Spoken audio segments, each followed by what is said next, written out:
Yo, yo, yo, yo, yo, baby pop. Yeah, you. Come here, give me a kiss. Better make it fast, or else I'm gonna get pissed. Can't you hear that music popping high? That I wish you would. Bum, bum, bum, bum, bum, bum, bum. Push it. Push it good. Bum, bum, bum, bum, bum. Push it real good. Bum, bum, bum, bum. Push it. Maybe that'll be my little, my, what do they have? You know, like when you have your own. Well, like Johnny Carson is. dun, dun, dun, dun, dun. And Bailey Starion, what does she do? That shit. I can't even think of what it is now. I don't know. I like her though, Bailey Starion. In case anybody watches her and knows who it is, she does the makeup, murder, and mystery. She's cool. Yeah, yeah. I know it's late. I know you're weary. I know your plans don't include me. Still, here we are. Now, I don't even know what happened on YouTube today. You know what's funny is every time I go live, I wonder what has occurred, what clones were around, what clones made problems, who said what about me today, and that is what is fucked. So I'll usually, hi Cypher. Oh, you're in another chat. Oh, must be better than mine. Just kidding. I just begun, so I'll probably be here for just a little bit, you know. But you know me, I say that all the time. You guys are so interesting that I never can seem to pull myself away. Um, so I only came live. Well, I didn't come live. Ha ha ha. That'd be horrible. Well, I mean, unless I was on like OnlyFans or something. I don't know. Maybe that's what they do. They might go live. Hey, salute back. I don't know. Hello. How about I say hello? I don't even know if it's salute. I don't usually salute people. I just say hi. Hey. Hey, hey, hey. You know me. I just had a few things I wanted to say. Because I did, and then I'll check like at the end of the day. Hi, Melissa. How were you the one of Melissa that was here last night? Maybe. Hello. It doesn't matter if you were or you weren't happy here. Happy to see you here now. And so then, I'll finally decide to check, my comments, my stuff like that. Oh, okay, cool, cool. I'm glad. No bigger compliment than a repeat person. That's what I've been raised on. No bigger compliment than that. So thank you very much. Appreciate it. Um, so I had, decided I'd come and look at the current. I'll check. Usually, I'll check my notifications first, and that's what I did. And I saw that um, somebody, very kind person, Laura, had sent me, like, had mentioned me in a her community post. Thank you very much. I appreciate it because I did immediately watch the video that was in the immediately watched, clicked the button of the video. Okay, so I like kind of skimmed through the comment and went immediately to what she was referring me to because there was a time she referred me to a movie, The Orphan. Oh my God, what a movie! God, I hated that girl, The Orphan. So usually stuff that she's referred me to has not been anything that I should steer away from. Okay, she's, some people you won't click their links. You get nervous about, but then some people you got to get to. I don't know. She referred to Orphan. I watched it, so when she referred this other video, I took it. That yeah, okay, must be something I should watch. And it was. It absolutely was. I went to share it on my community page, and I think I'm having some kind of a bad. It might even cut me out in the middle of my live stream because I'm having some kind of an issue with when I'll hit send. It'll say the connection was lost. Connection was lost. So if anything happens during this, try to hang on, and I'll come back. But I really, really, really appreciated the video that she had sent. I'm going to try and get the link of it and drop it in the live stream right now. It was very, very good. Okay. So let me get to that. Oh shit! Look at that. Wow.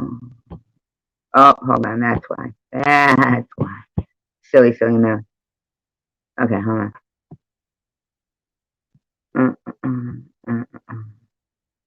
Alright. I'm gonna get to the video.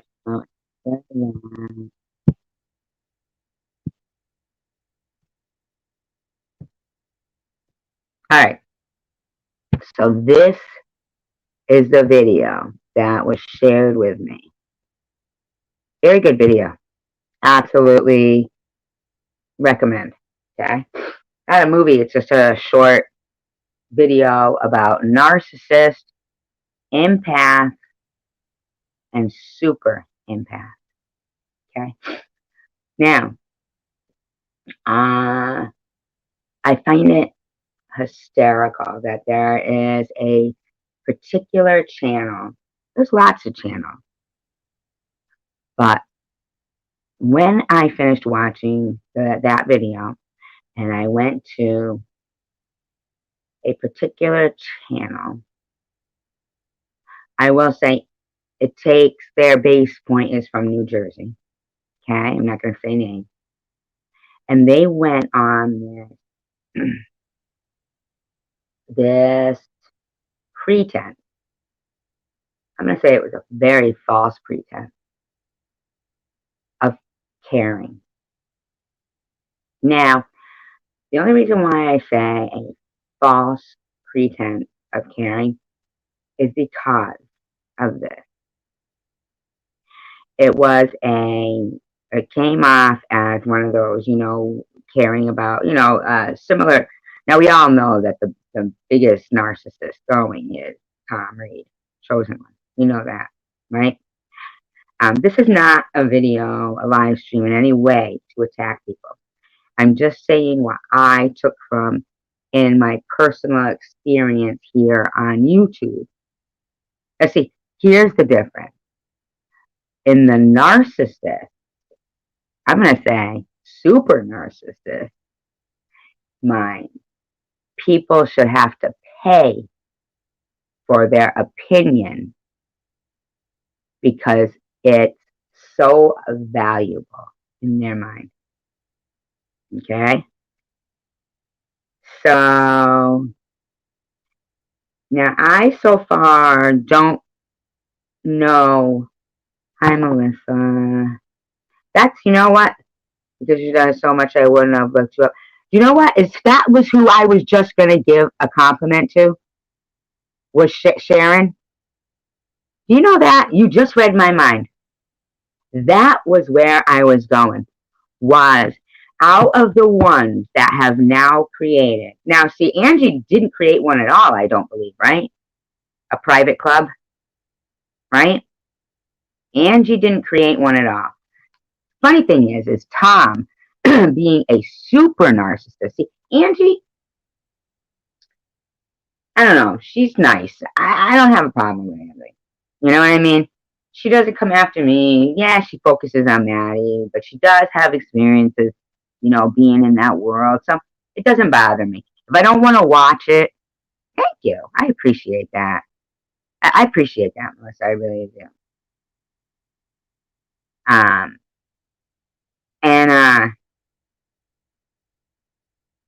I don't mind Andy. I take the stance that, it's their life. Yeah, it might be bad, and some people who might have, whatever.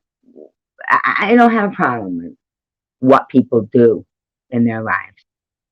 I don't mean their live streams, but I mean, unless they're like bashing me or whatever, sometimes I really can't wrap my head around the bashing of anybody, but there might be a reason why you're so passionate about a particular subject. I don't know. I don't have to watch it. Correct. We all have a lot going on in our lives. I honestly don't think that uh, we're all not adults, and we all don't know that we have the capability of turning something off. So I really think it's just a matter of taste. If somebody, the gears click and that's where they like to stay and they like that chat room, they like those people, they stay there. And freedom of opinion. It doesn't affect me, it doesn't bother me. In fact, it enforces my belief in your own personal choice, your own personal freedom. So I'm saying my opinion on what I think, and I give it free of charge. See, I do think Sharon has one of those private clubs, but I don't think she holds her live streams in her private club, right? I don't even know if she uses it much. Does she? I think she's got enough going on in her life that it's not something she's really into, you know? I don't know. I even though she's done the things she's done, it's funny because lately I've been thinking about things. And I've been thinking about people that things have gone down with in the past. And she doesn't infuriate me. You know what I mean?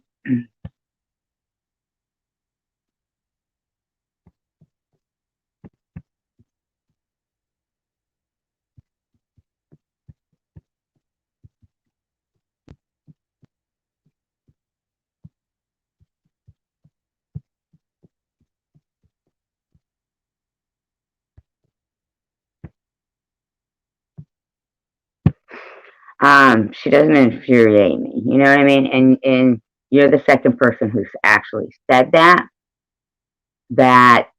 they've been led here from Sharon. So I bet you more people would come here from Sharon's if it wasn't. Well, who knows? Maybe if she kept, maybe was that your interest? I don't know the story here, Melissa, but was that your interest to come here? Was to see if I was actually like what the parody was, or was it like, did you get a recommended note? Like, what? I know she would drop the link, which I was very surprised that she would do that. Most people will say stuff like they won't drop the link. They don't even have to say it. They could just ignore it and say they won't drop the link, because, that's something they don't like, if you're not going to promote. So if you read between the lines of somebody dropping the link to go see somebody, and she knows, that basically I'm really not like, like I don't do things with my dog or peanut butter, and I hope I don't sound like the way she portrays me. I don't think I do, but who knows? I know I did a imitation of her imitating me one time, and it sounded perfect. Her imitating. I don't know if anybody's still here, but I do know that people re-listen. They must. I mean, even if it's 1, 2, 3, whatever, But and so when the people who start charging for these private clubs and doing their lives only there, see, I don't even think that's why I wish if she was awake, if Sharon was awake, I could ask her, because I really don't think I can't remember for the life of me what the extra was she was offering with the private club, but I do specifically remember two people. And I remember even the most specifically was this New Jersey particular bass channel. And was that what they offered with their club was some fashion. Some good old behind the back backstabbing fashion.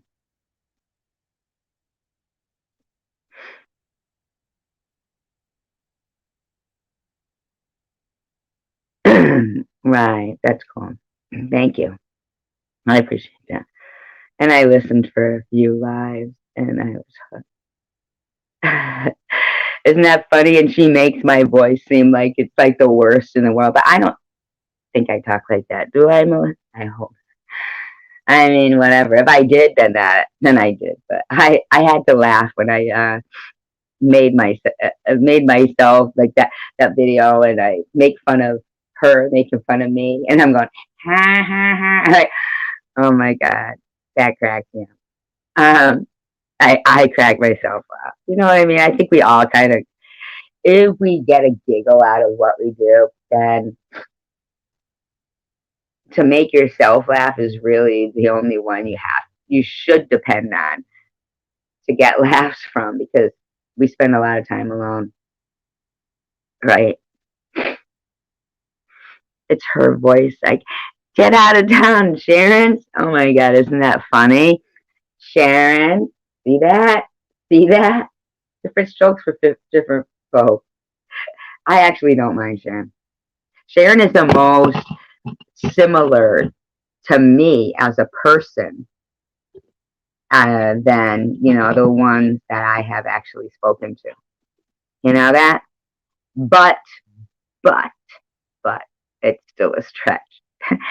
And not in a bad way, just that I wouldn't be able to bring myself to do parodies of, bashing people. Usually if I've done that, even if I mean like being like streetwise and blatant about it. That's what I mean.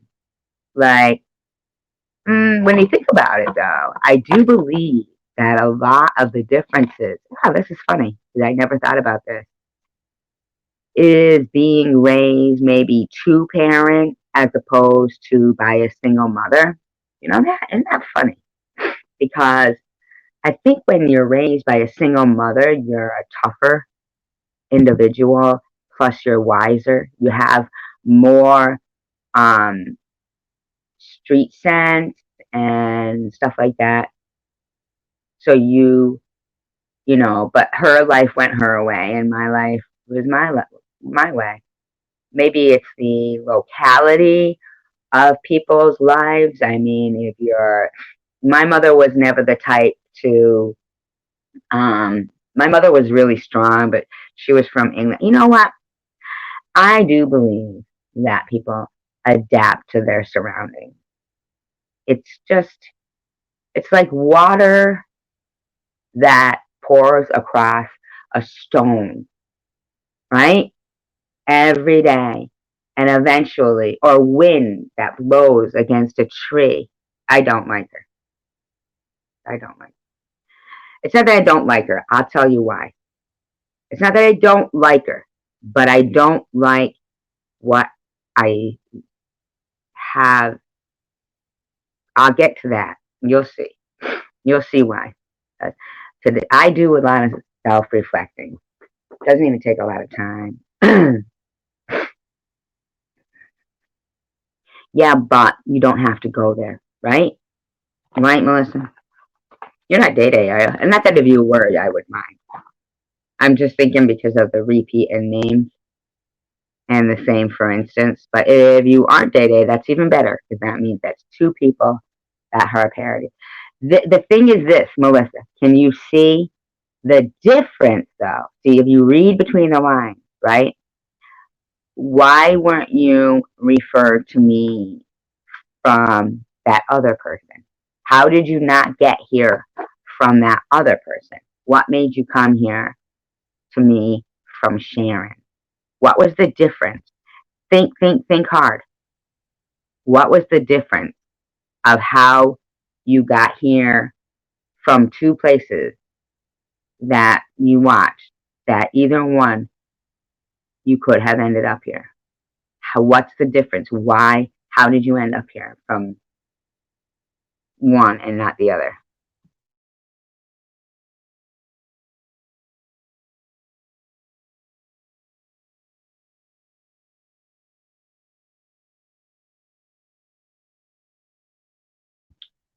And I don't claim to know the answer to that. I'm really seriously asking. I'm interested in that. That's interesting that you watched, you know, because when we read between the lines of things is when you're reading at a different level. You're able to read words that aren't there. And that is it, because it's, I believe that's called, consciously aware. You know that what is, some people aren't the way they say they are. I'm not even going to say some people. I really truly believe that all of us do not tell anybody everything in our lives. Reason why being is because there's some things we don't remember because we've chosen to forget. And we don't want to speak them again. You don't want to open that can of worms. You don't want to rip that scab off. You don't want to rip that off. You don't want to open that again. That scar is healed. That's why it's a scar. It's healed. Doesn't mean that, say somebody physically is looking at you, right? And they go, how'd you get that scar? Stop and take a moment. You got that scar because something that hurt you is now healed. Now, physically,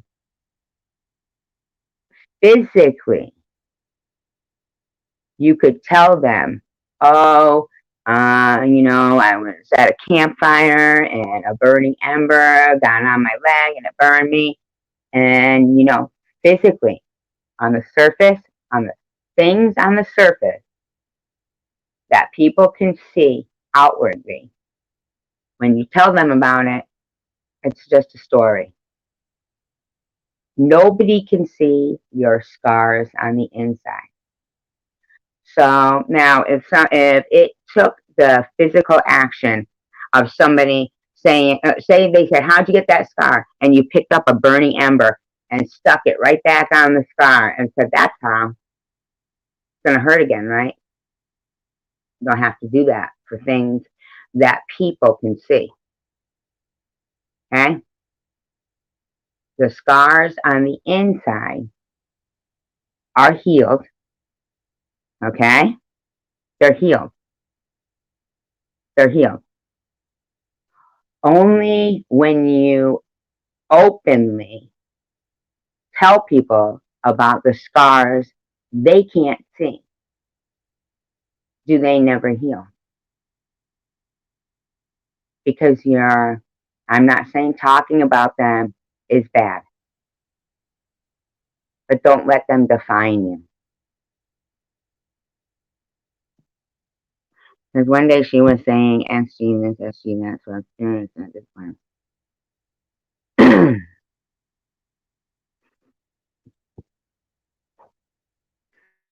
Now let me say something, right, Melissa? Can I say something?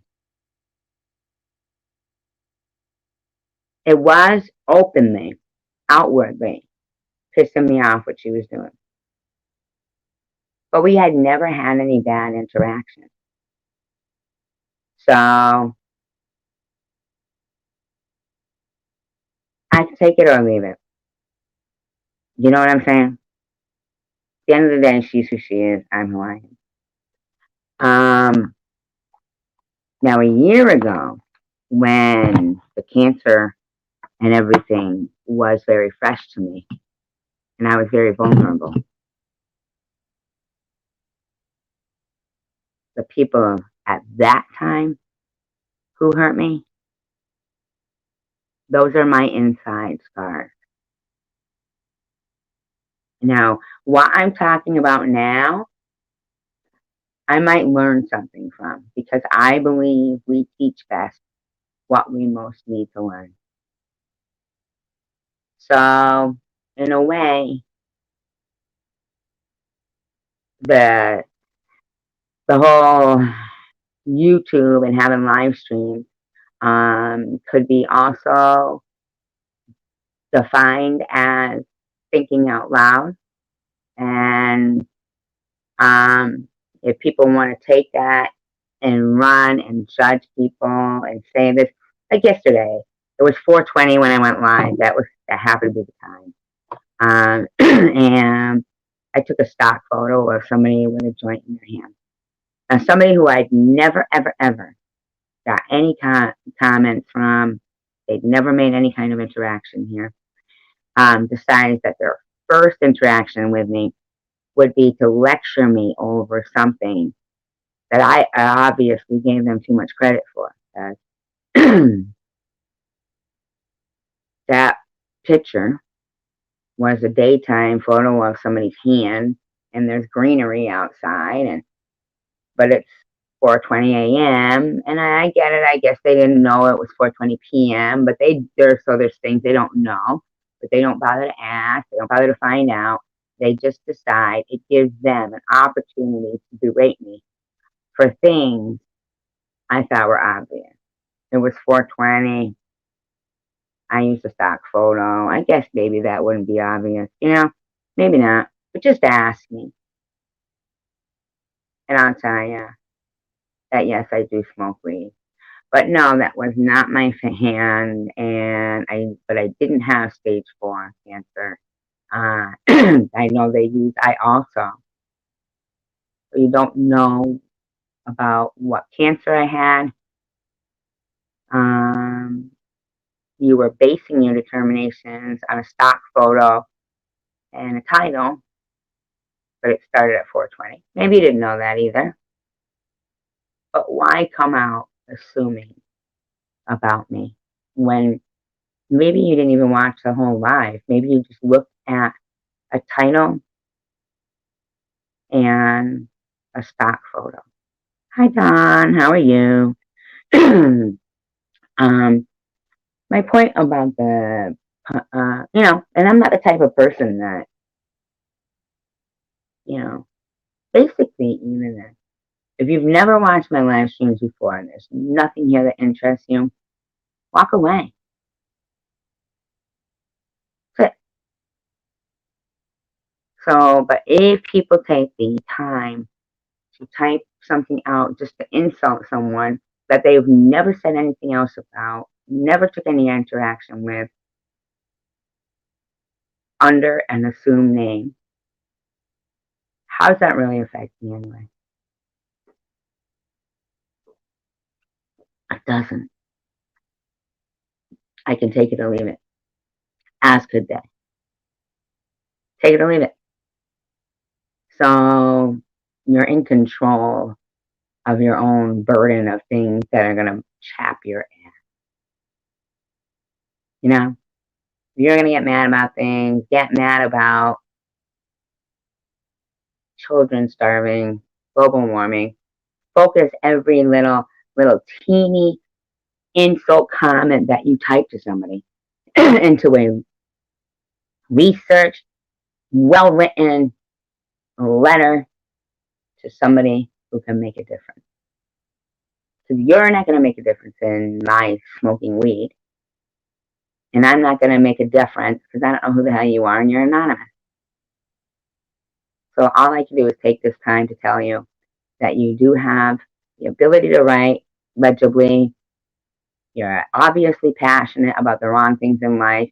You say you take your second chance of life very seriously. So please take it, that second chance, to make a difference in the betterment of the world and not to berate people that you don't know.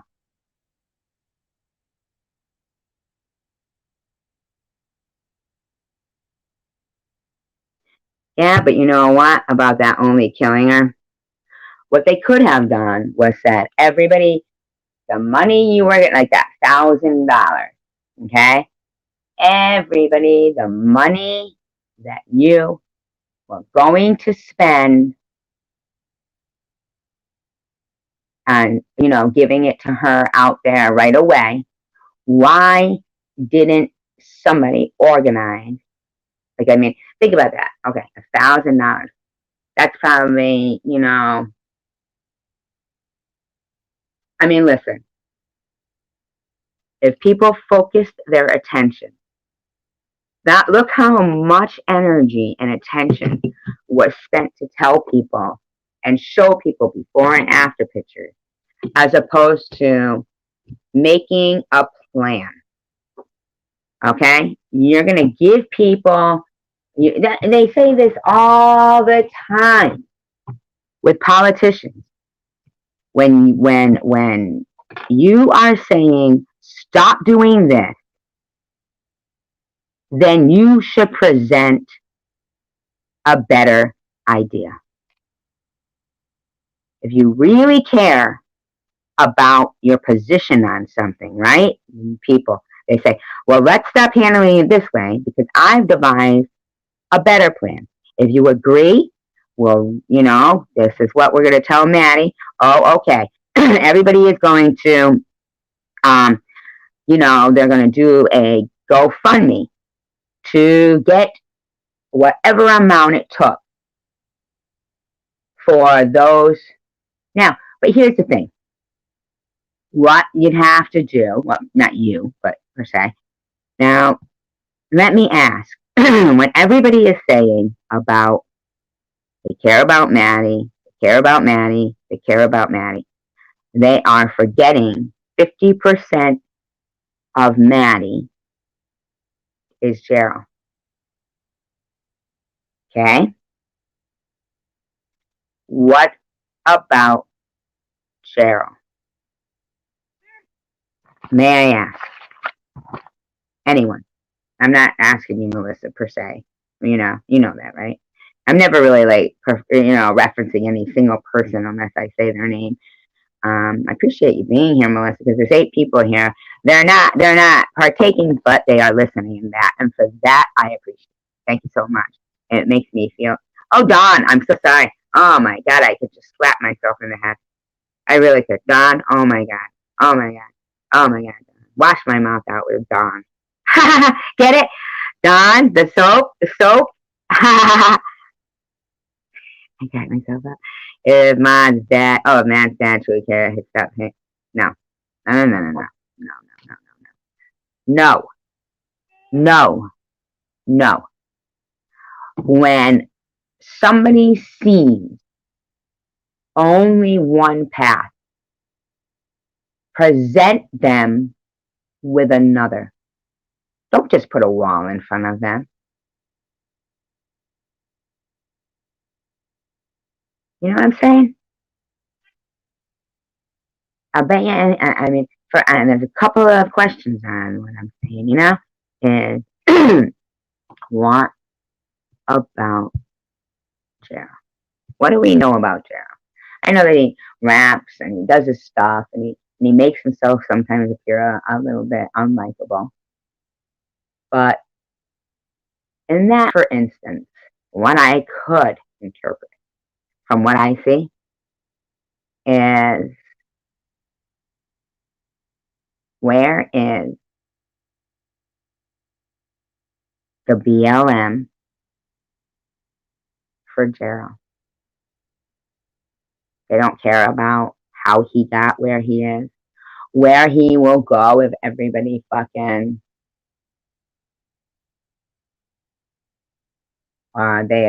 or people could perceive it as racism. Why do they only care about Maddie? Or they could perceive it as racism when people say, yeah, but that Gerald. Why is there no black opinion pertaining to Gerald?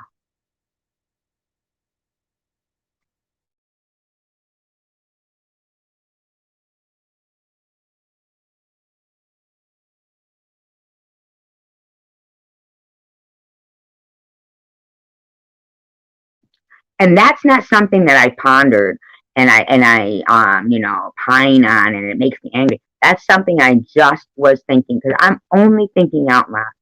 Every live stream I have is fresh off my mind.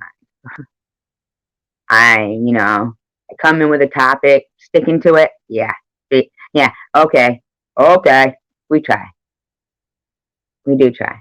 But the initial thing that gets me to where I am at the end of the live stream. Thank you, Cypher. Yeah. And the only, and there's so many issues. I like Maddie too. In reality, I have a hard time finding things in people that I dislike to make that person. I never think of a behavior of. I don't. You know what? If there's somebody that I don't like, not that I don't like. Say they're doing something I don't like. I do recognize that everybody's story is different. Everybody gets the way to where they are. Even Cypher, okay?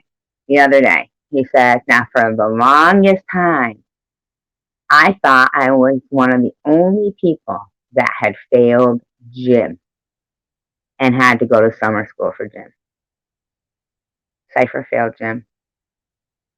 With that made me realize that Ministry of Truth failed gym and had to go to summer school. Did they always do that? Make people go to summer school for that? Hi, I'm about. And our stories were different, but the same. It was about we didn't want to change. Isn't that funny? So we were very similar to the way we are now. We were willing to give up our summer, to sacrifice our summer, to express our freedom not to change. Right? It's okay to be stubborn, because I appreciate that quality in me now. Yep. Yeah. That made us who we are today. Oh, you're going to bed? I'm about. Wow, I'm just waking up. Yeah. We could take summer school because we didn't break. Yeah. Yeah. Right? Now I only am getting that right now. And that's why I'm only doing every day by day. That's why.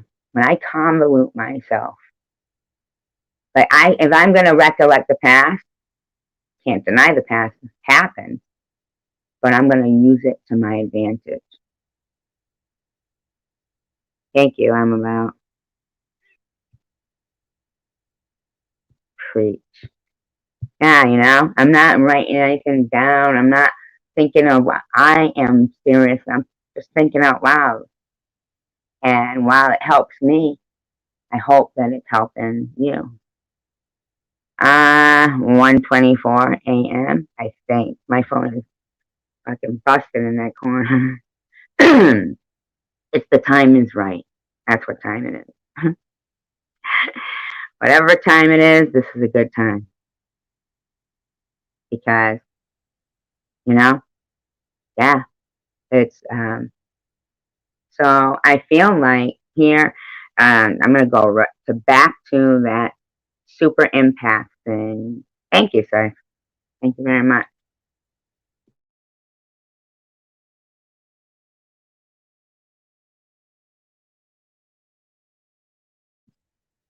I mean, think about it. If it wasn't for, us talking and just a random act of mentioning where you were trying to portray something of how much of a hard-headed kid you were, that you even, refused with a little bit of time and talking and self-reflection, and to make the effort to find that pearl in that, we can do that. It's all in how you see it. It's all in how you see it. You know? Were you a bad kid because you wouldn't change for a gym, or are you a stronger person now?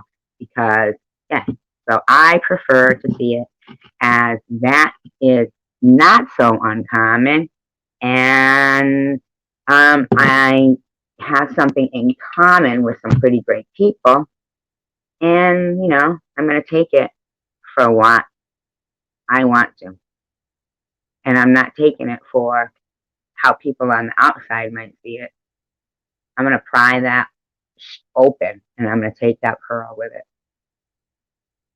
Right? Because how can things make you stronger if you don't let them? Because on the outside, they're not going to look like they made you stronger. They're open to interpretation. So if you interpretate them as to how everybody else sees it, they're going to let you.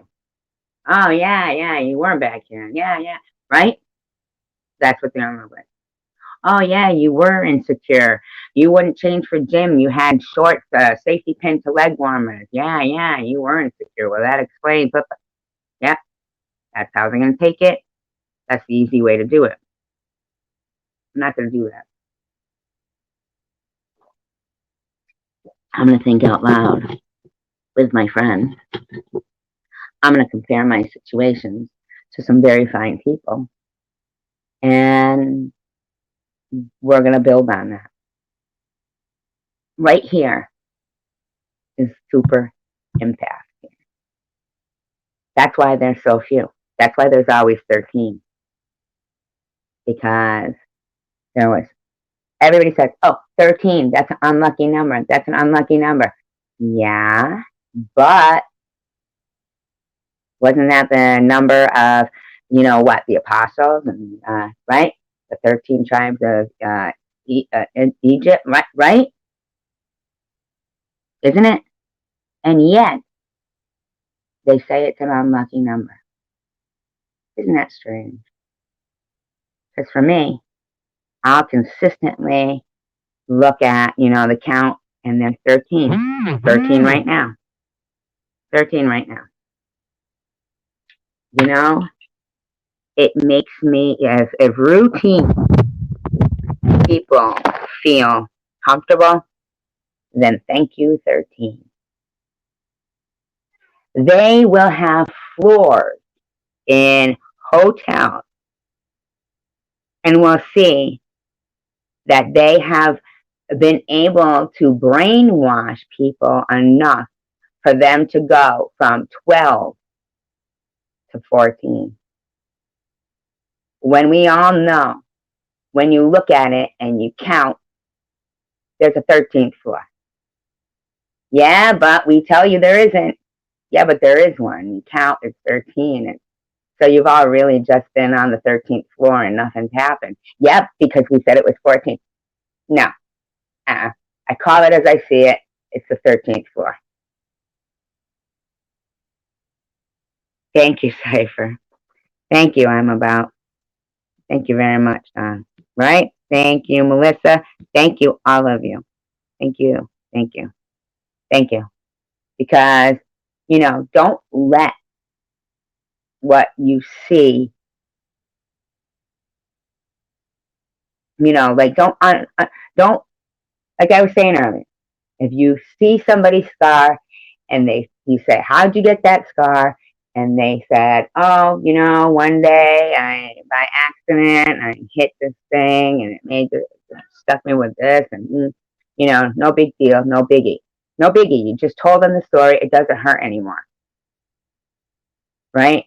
But if you picked up the stick and you shoved it in there, then it's gonna hurt again. You're not gonna do that. Okay? Physical things are obvious. Some things are on a need to know basis. Inside scars are only healed if you let them be. If you come around and you tell everybody what was down about your life, and that's why I'm stronger now, and see, got through it, and so can you, then you're inspiring the people who can relate to your story, and you're an inspiration. When you tell your story and it is in such dismay and mental anguish to this day, then it's better left unsaid, because you're not inspiring them. You understand? I'm not putting anybody down that is still hurt by their history. But before you tell it for a reason. Because if it's only hurting you by speaking about it, then you're just sticking that knife in you that made that scar on the outside if you were telling that story. See what I'm saying? You're re-hurting yourself. So take the time to self-analyze. That's all you gotta do. Take a little time to say, wait a minute, if I'm gonna call myself a warrior, then my stories have to match. They have to inspire the other warriors that are within them. How can people say, I respect people who don't lie, I respect people who tell the truth, and then call somebody a rat and beat them up if they tell the truth in prison when they rat somebody out?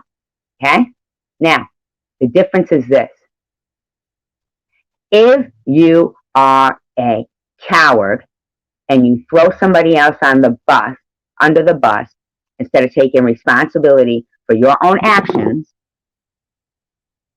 okay? Like when people are like with a murderer, and then the murderer lets them go, but says, hey, I'll kill you if you tell anybody that this is what I'm about and this is what I'm doing. Then you are guilty, because you're letting other people die for your life. You should pick up that phone. But these are the things that you need to make a conscious effort to take time and reflect upon. We all can do that. You can't respect this person for saying the truth and berate this other person for saying the truth without telling them your truth of why you are. Why is it hard to accept when I want to talk about race, yet Officer Tatum can talk about race?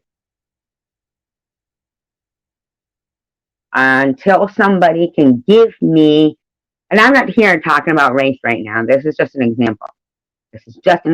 See, I would put Debbie as a super empath. Okay? Okay?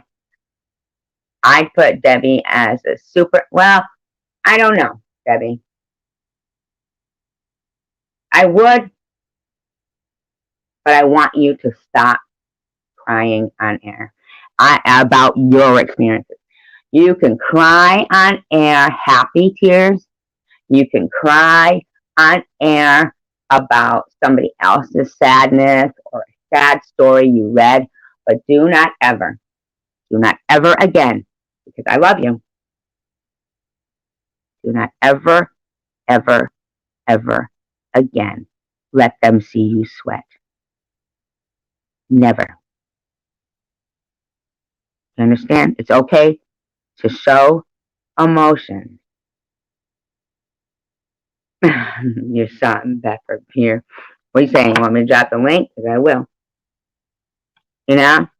Never let them see you sweat. There's empath, there's super empath, and then there's warrior empath. Okay? I see narcissists use that term, empath. We're all empaths here while they're promoting their private club to talk about people. Okay? Promoting a private club to talk about people. Are you crying for something? Anything that you cry about. You can recollect a sad memory of your life and cry about it. But anything that people could perceive, that's like, okay, I want you to physically look at things like this. Physically. You and I, and all 17 of us in here, 20 of whatever, okay? All the people in here, we're preparing for battle. Physically. Physically. We are preparing for battle. Okay? Picture it. You never are going to say openly. It's like a football team giving out their plays. Never tell them, yeah, but this one little piece of my armor, that one time I got in a battle and I didn't have the money to repair it. What if they hit that spot? They're not going to hit it if you don't tell them about it. They'll never know. They'll never know if you don't tell them. Don't tell them. Don't tell them. The need to know basis. Need to know. So if we were going into a physical battle together, and I knew they knew, no, but that time when you look in the future, all of you, we're not empaths here. We're not super empaths here. We're warrior empaths. We have the ability to heal, and we have the ability to hurt when necessary. And that's the bottom line. I'm not trying to be mean. I would never try to be mean. I'm just trying to be durable.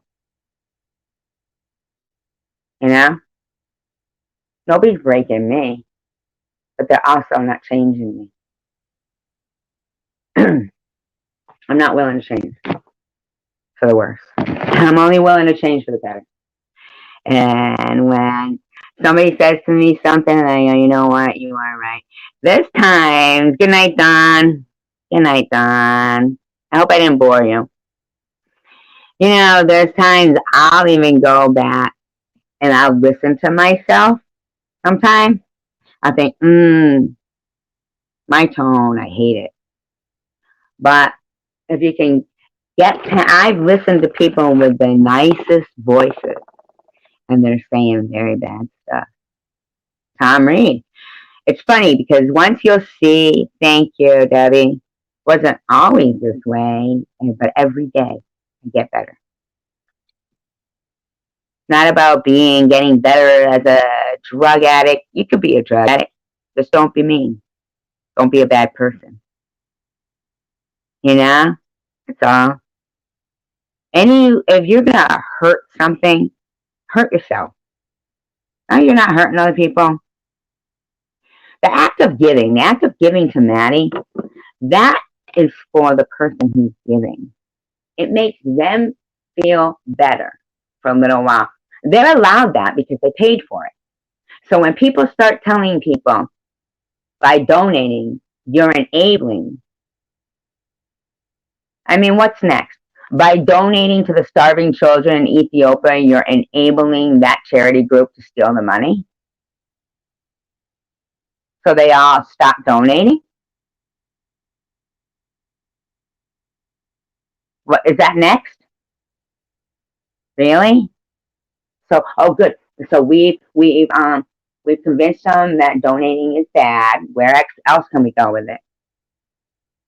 Right? It's not about Maddie. They are buying something to feel good about. It's not about Maddie. Once it's out of their hands, it's out of their hands.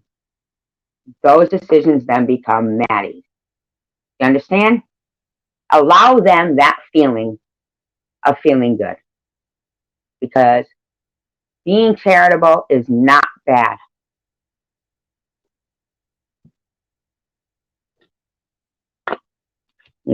Stop it.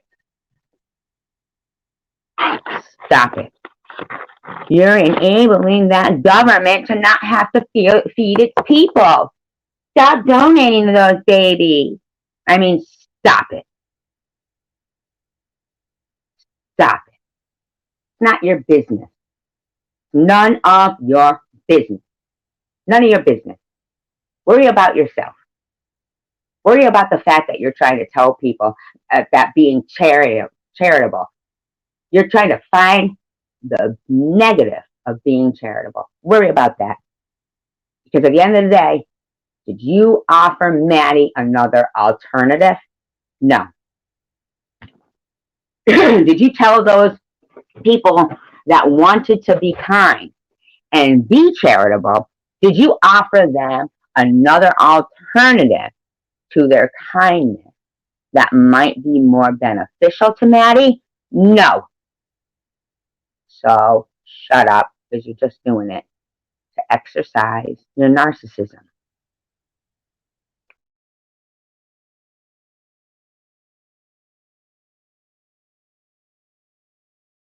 That's like a murderer who says, if you're not going to be with me, you're not going to be with anyone.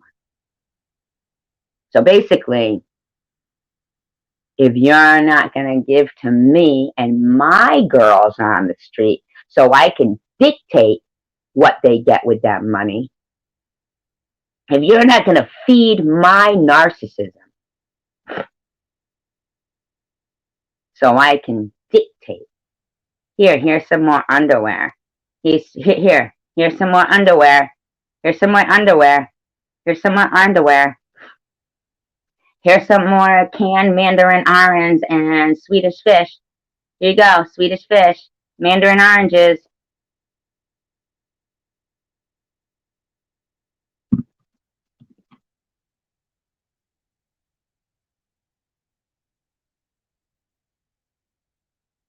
But we don't know about Gerald, do we, though? That's the thing. Here's the thing that really gets me. I saw the other day, and it was like one of the first times I'd seen this. But with saying that, I also saw Mary was up here, and she started talking about the awful things they used to say about her, that she was her trick, she was this. So they went to even that extreme for a woman who was just taking a liking to somebody. Maybe they remind them of someone, maybe this, maybe that. The only reason why I come back to this story is because you remember Jim Baker? Remember Jim and Tammy Faye Baker? Remember that? I'll tell you. When I was about 12 years old, he used to have a lot of those when it was overnight, and it was like before cable, and so they'd have their all night long,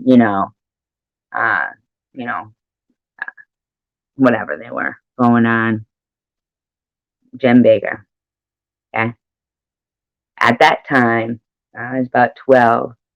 My sister Linda, who was my favorite, I loved her to pieces. Okay. She, had her own apartment, but I remember, now I didn't know about this, but I remember being at her house and seeing an envelope on her table, and it was from the PTL Club. Was that what it was? That was called the PTL Club? The Tammy Faye, Jim Baker thing, okay? And they were asking, if she wanted to give another donation. And I said, oh, you donated to this? I was young, but I remember like he was like a big, joke kind of, with his crying and Tammy with all the makeup and everything. And I'll tell you what she told me. And I may cry. I hope I don't. You know me. I'm a very emotional person. I might even take a second just before I do tell you. Because I can feel myself getting a little choked up. What she told me was that it was between about 4 and 5 in the morning. And she woke up, she was sad. She was sad, depressed, and suicidal. And thank you, I'm about. Every time, like, if I stop and pause, just give me that pause.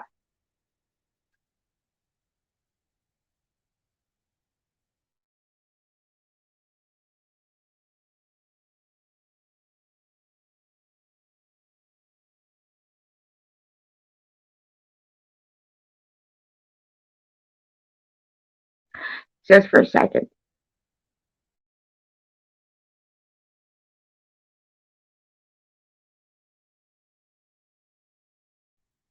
Okay. So,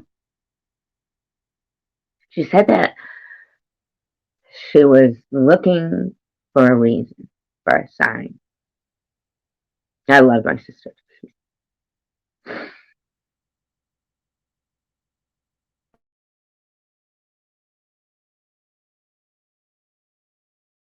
So she turned on the TV, and Jim Bakker. I know, everybody. Right? Jim Bakker, big joke. But anyway, he was crying. He was crying. But she did often. He did often. But he said, I feel it right now. And I know now that it happens more often than not that they do this. But at that age, I didn't, and I didn't watch the TV at that time of morning. You know what I'm saying? I was young. I was 12. But I was impressionable, but it worked okay for me. Because this is what I took from it. That although it may have been a con, and at the end of the day, Jim Bakker, he got whatever happened to him, happened. But here's what I prefer to take from giving to somebody who may not be using it for the right reason. This is what I got from it at 12 years old. My sister, looking for a sign, looking for a reason to not take her own life at an early time in the morning. Before cable, I'm going to say this was back about 1980, around that time, 1980. Turns on the TV, there's Jim Bakker crying, saying he feels right now, right at this moment, someone is thinking about taking their life. And he was crying and begging them to please don't.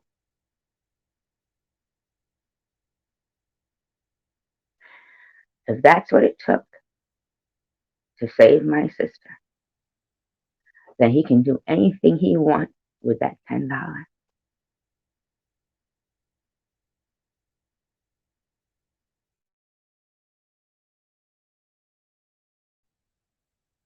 See what I'm saying?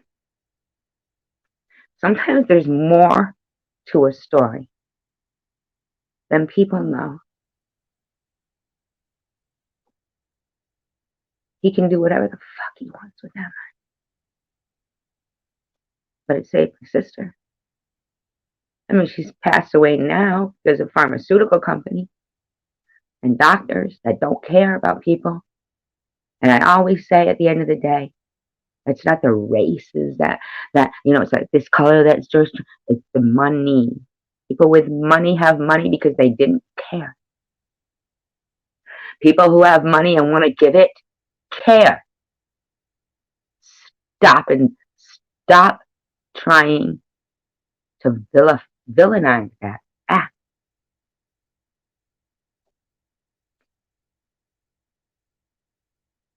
Okay?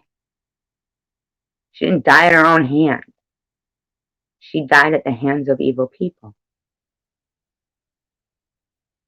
So, how dare you blame a person who truly is giving from the kindness of their heart because they have the kindness in their heart to give, no matter where they give it? How about all the people that have given to these charities and then years later found out their monies didn't go there? How about, I always thought about this, that girl Claire Winehouse, who was running that cystic fibrosis foundation. And she had been doing it since she was 13, but she basically suffered from the cystic fibrosis all of her life. Beautiful, beautiful girl, beautiful heart.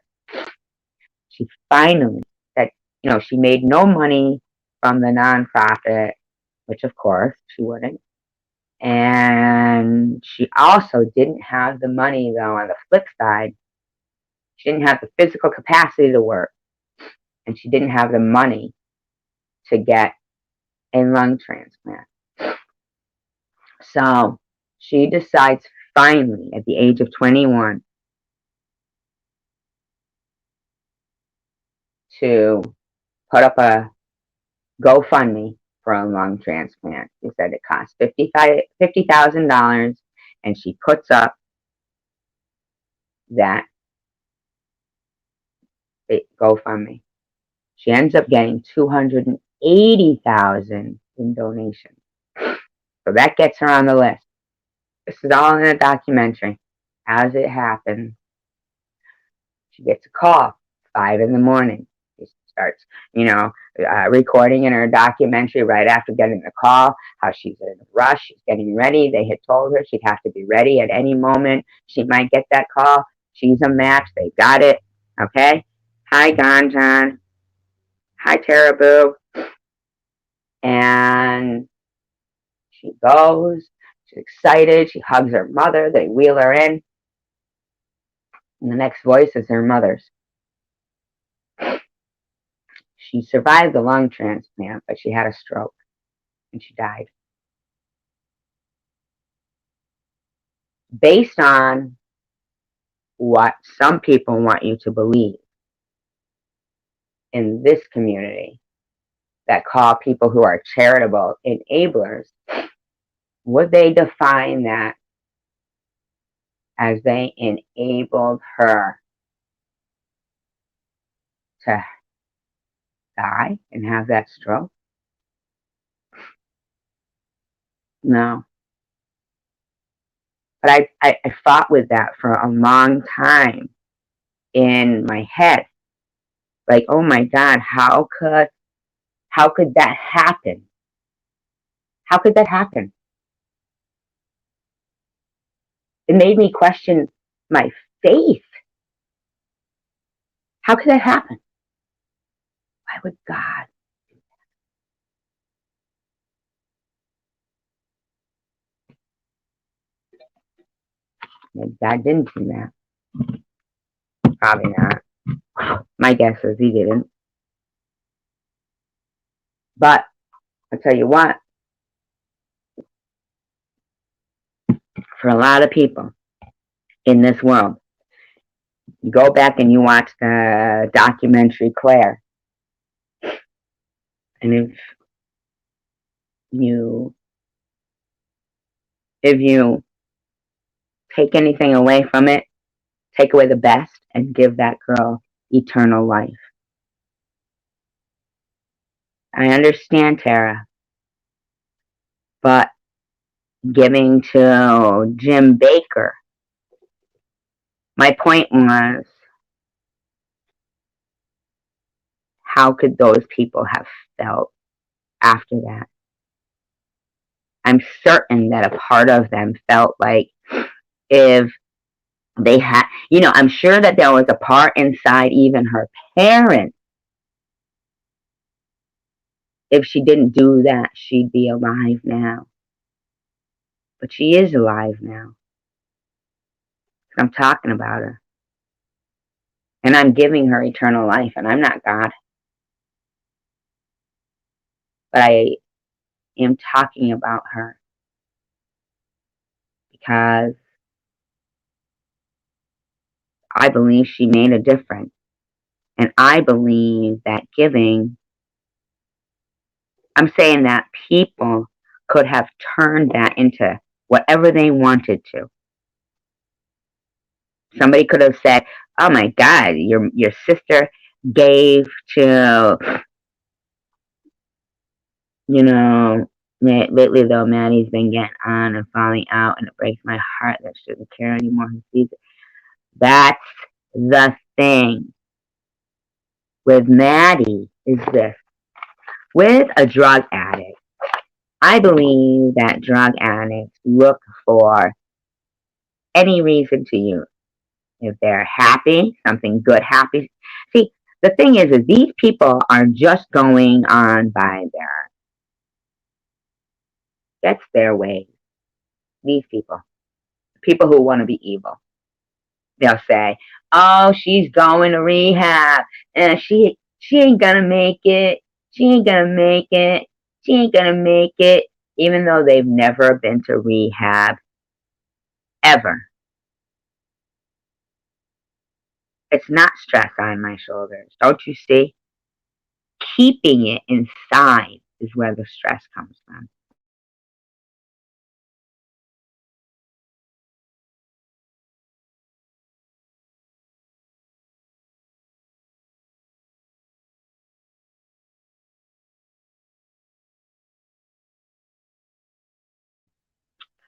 There you go.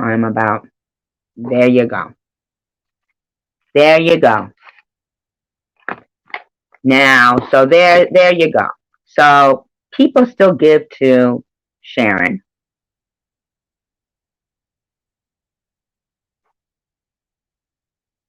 They don't show before and after pictures. But there's something different about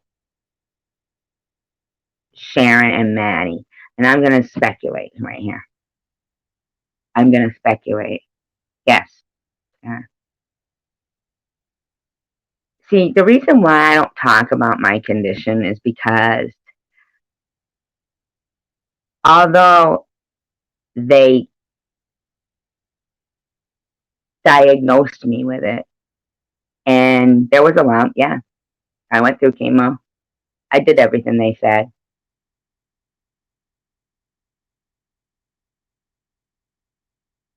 And, okay, for instance, let's think of this. Okay, for instance,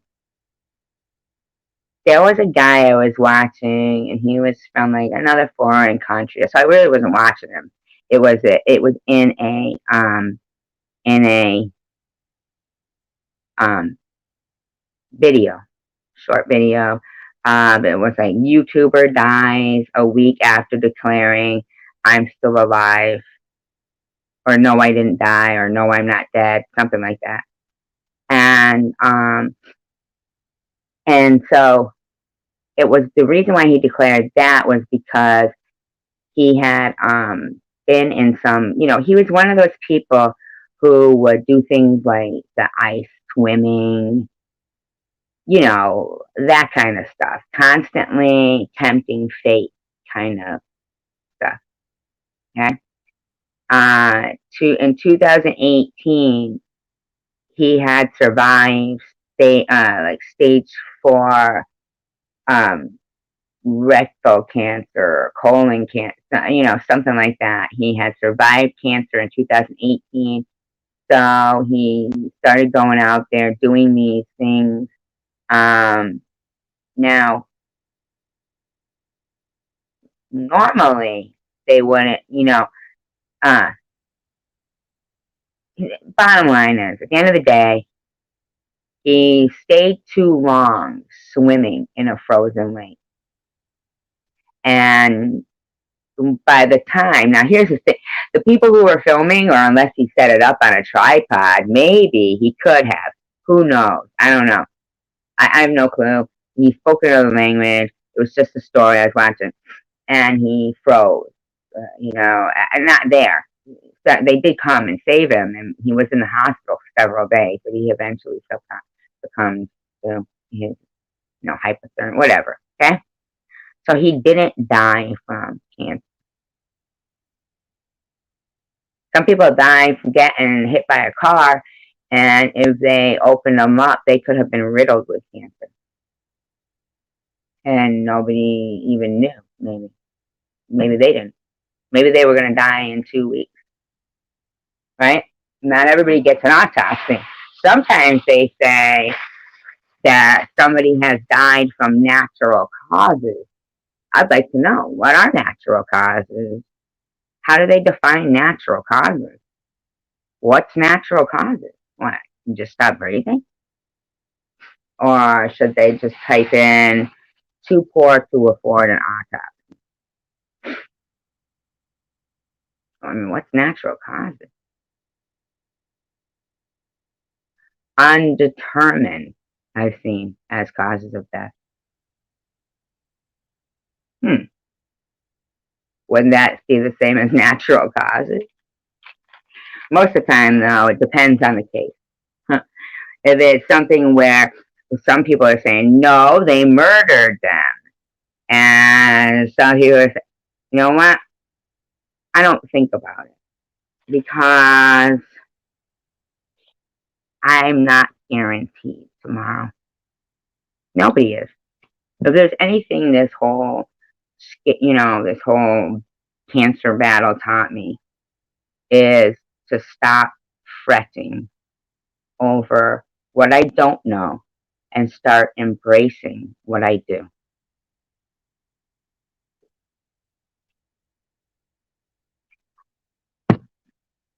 You know that? I'm not going to say, oh, I could die and I didn't do this and I didn't do this and I didn't do that. Yeah, but you know what? I did this, I did that, I did this. I'm here today talking to you guys. Feel good.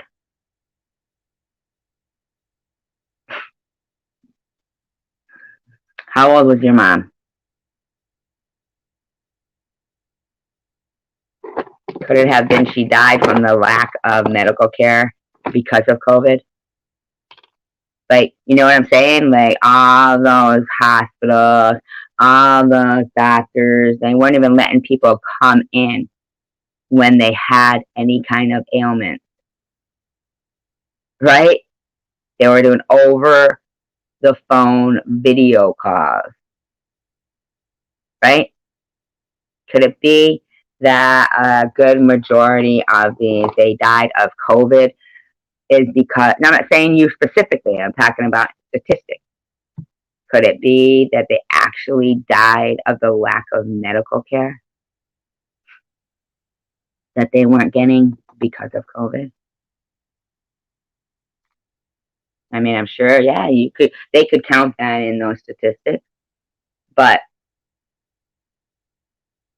that's their fault. I mean, they might have just needed a fucking penicillin or some cough medicine or something. Or maybe, I mean, they say because of COVID, did they open her up? Did they see if there was any cancer in there? Or they just say because of COVID? I mean, do we really know when they stick that thing up our nose and say, oh, yeah, they have COVID? Was she in the hospital? Was she,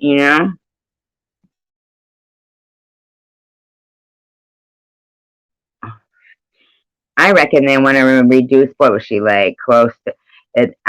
Reckon they want to reduce. You're in England, though, right? Right? Did she get to see a doctor? Or not until they said she had COVID? And did you get to have a funeral? Did you get to see her? Was she home? I'm just curious because I'll tell you what, when they were showing those videos, yep, you said yep. And I don't even know to what question that is. Yep.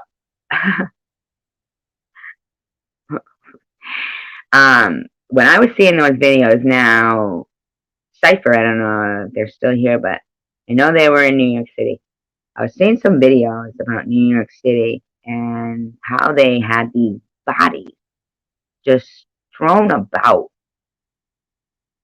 You know, they were in body bags, but just thrown about. They didn't know what they were going to do with them. They didn't know what they were going to do with them. Here's my question. How'd you have enough body bags? You didn't have anywhere to put that many people, but you had that many body bags? You never were prepared to believe that that many people could die, but you had that many body bags? Induced coma. That is something. And yet, I remember them saying something about the bacteria and stuff that were in a lot of those breathing and induced. You know, they were actually drowning my mother one time. They kept, and if it wasn't for my friend that I hadn't seen in years, hadn't seen her in years, and she recognized my mother's name. My mother was in the hospital, and overnight, she worked the overnight shift. I hadn't seen her in years, okay? But she decides she's going to go check on my mother. And they kept putting fluid in my mother. And this nurse, who was my friend, she wasn't, she was like studying to be a nurse when I knew her. They were treating the patients in the ambulances in the car. There's no way. That is fishy. Wow. In the car park. Isn't that something? Wow. Wow. So their lack of medical care is the reason. You know, that is a problem there. This nurse, calls the doctor, says her lungs are filled with fluid. You're drowning her. And when they actually took notice of what this nurse, who I hadn't spoken to in years, and recognized my mother's name, was saying, they were killing my mother. They were drowning her. Isn't that irony? Just she recognized the name and went and checked. Things happen in very mysterious ways.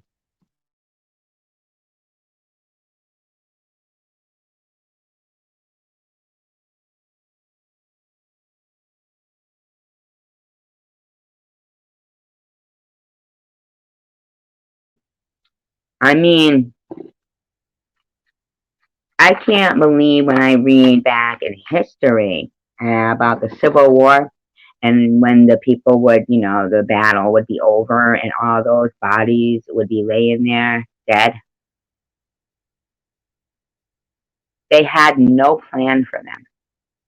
Now, I'm not going to say this is written in stone, but I do believe that I read plenty of accounts where finally when the government put something in place, a group of people to go and clear up those bodies and provide burials for them, that they were led by a lot of the, black population. And so that, is a positive thing where, those people who they were fighting, went and had to. I noticed that a lot of black people become like the CNAs. It seems to me of a more nurturing type of quality. I'll see, as family tightness that it's there. I agree with I'm about. Absolutely. I do. Because at the end of the day, like CNAs, they get paid a pin compared to the nurses, that get paid low. Each field is open. I have to say that um,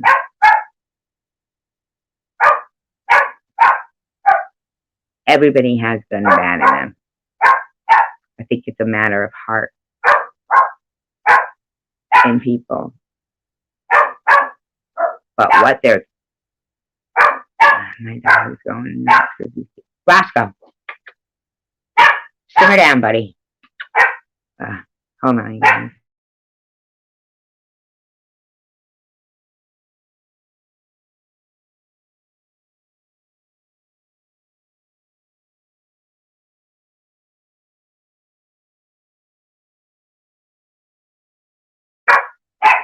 Now, let me tell you the problem that I have with this is a constant. I don't know if you guys have noticed this.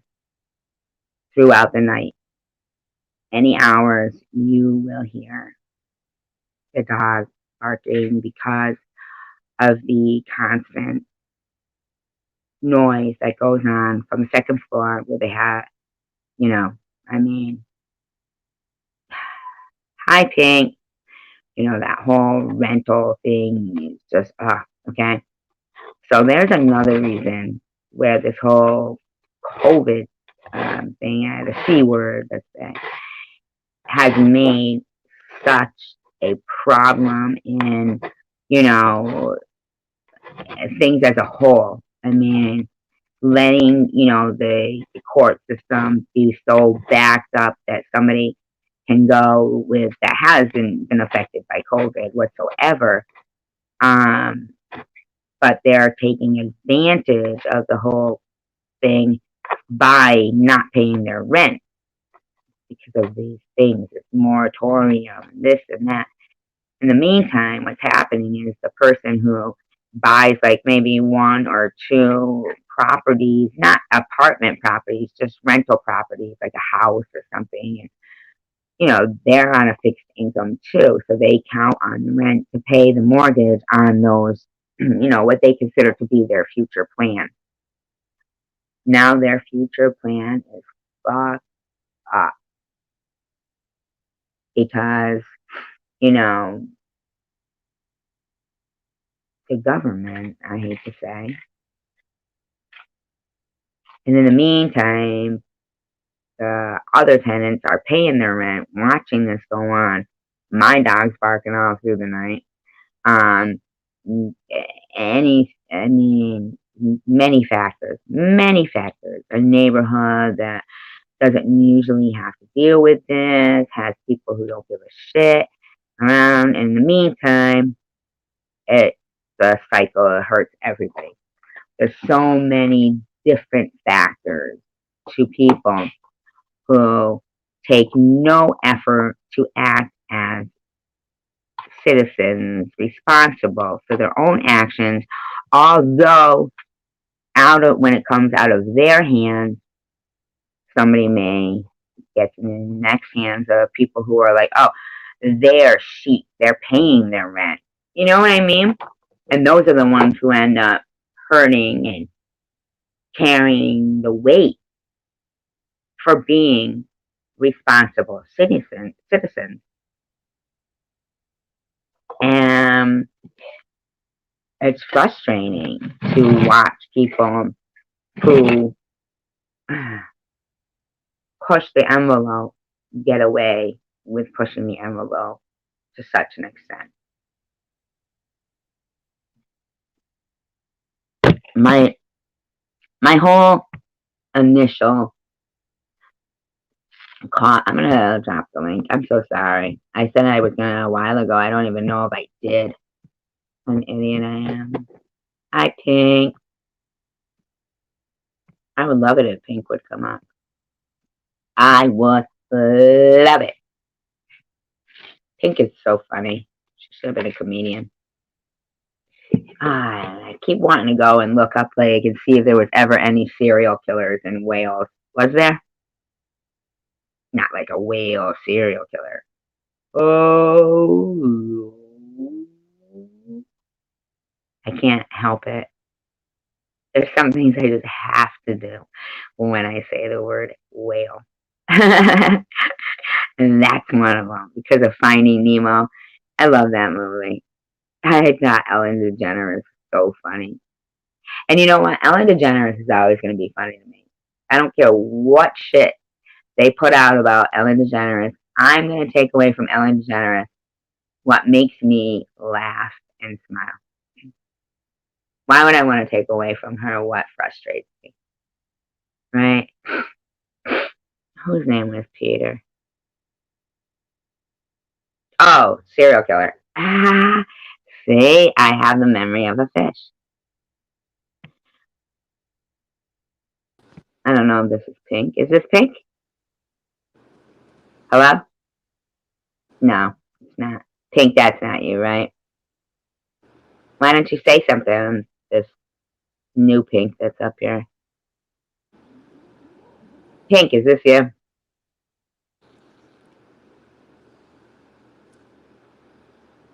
Is it? No, right? Look at this. No. That's not you, right? No, didn't think so. Yeah, they're booted. What a fucking idiot. That is so fucking... See? How does that make their life? Like, how does that enhance their life? I don't like this shit, man. People out in the hospital.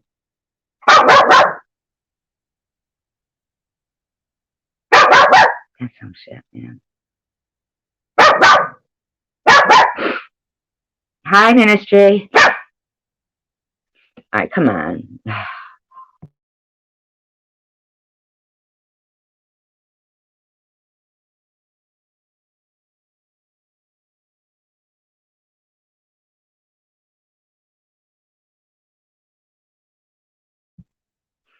His name was Peter. That's fucking so silly, man. They want to be you so badly, Pink. Huh? Isn't that crazy?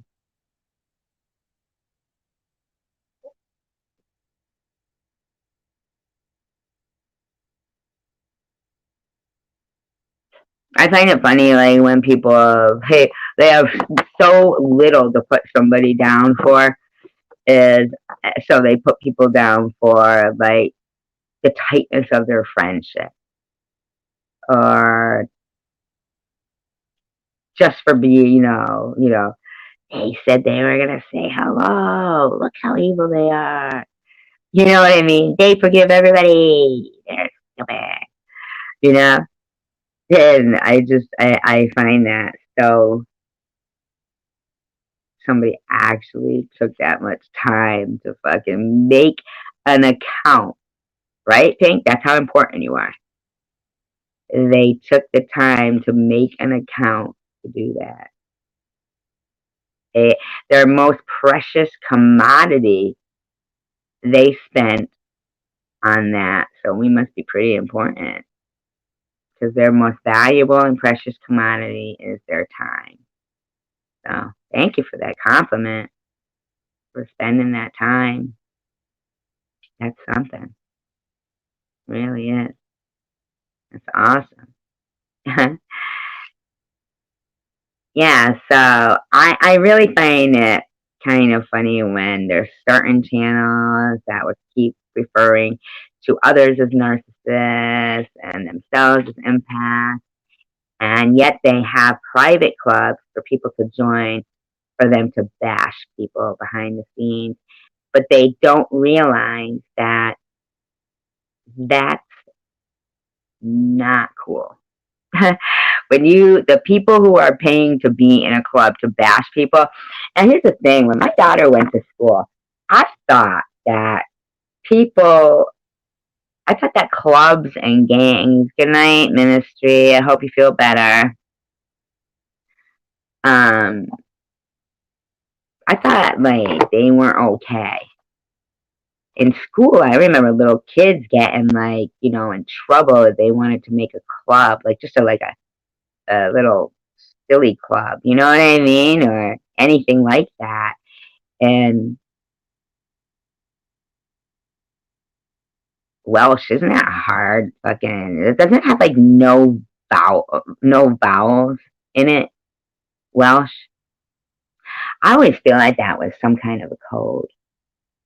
Like they knew the regular person wouldn't be able to understand it. So if they said to another Welshman something in Welsh and they understood, they would be able to identify their own kind. You know that? I really do. I think that's very smart. I think that's brilliant. But the half vowels, what's the one with the, it doesn't like, it's like super long names and you can't really pronounce.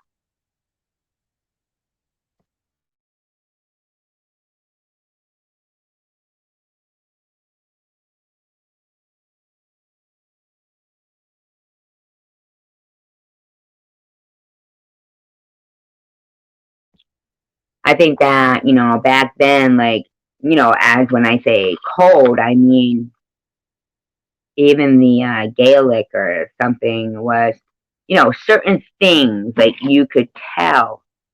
Even, like, here, like, certain phrases, you can tell where somebody's from. I think it's so weird how, like, why do people down south speak with a southern twang? Or why do people from Worcester, which is only maybe 45 minutes away from where I'm from, speak differently than me? And then from Boston, which is only about 45 minutes away from Worcester, and about an hour and a half, 2 hours away from me, speak differently from me. Isn't that weird? Who, Tom Reed? Oh, Tom Jones. Oh, Tom Jones. I love Tom Jones. Isn't he a legend? And here's the thing, isn't it sad to know that those legends and stuff, I oh God, I had a crush on Tom Jones too. I've loved Tom Jones since before I could speak. Before I could speak. My mother said when I was 6 months old, every morning, now mind you, I was born in 68. She said every morning she would wake up to, "What's new, pussycat? Meow, meow, meow. What's new, pussycat? Meow, meow, meow, meow, meow." Every morning, blaring. Because my sister had one of those, I know what color his album was or record or whatever. And I crawled in that little fucking suitcase record player, you know, and Austin Hughes. I like him as Tom Jones. Oh, who? You're Tom Jones or yeah, he'll always be Tom Jones to me. Lady, lady, lady, lady, lady, lady, lady. It's not funny. He has a nose job.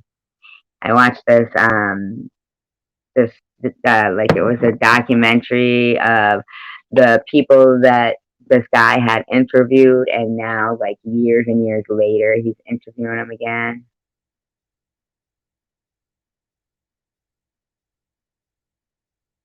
Oh, your Facebook giving out his fucking name. Down in the ghetto. See, there was, that's what I loved about England, man. It just seemed like everybody was in the same. Well, I was in the north of England, in Earlstown, where Rick Astley is from. Believe it or not, I'm not gonna lie. I know I'm gonna make a lot of people angry here, but I get so angry when I hear people say America won the war in World War II.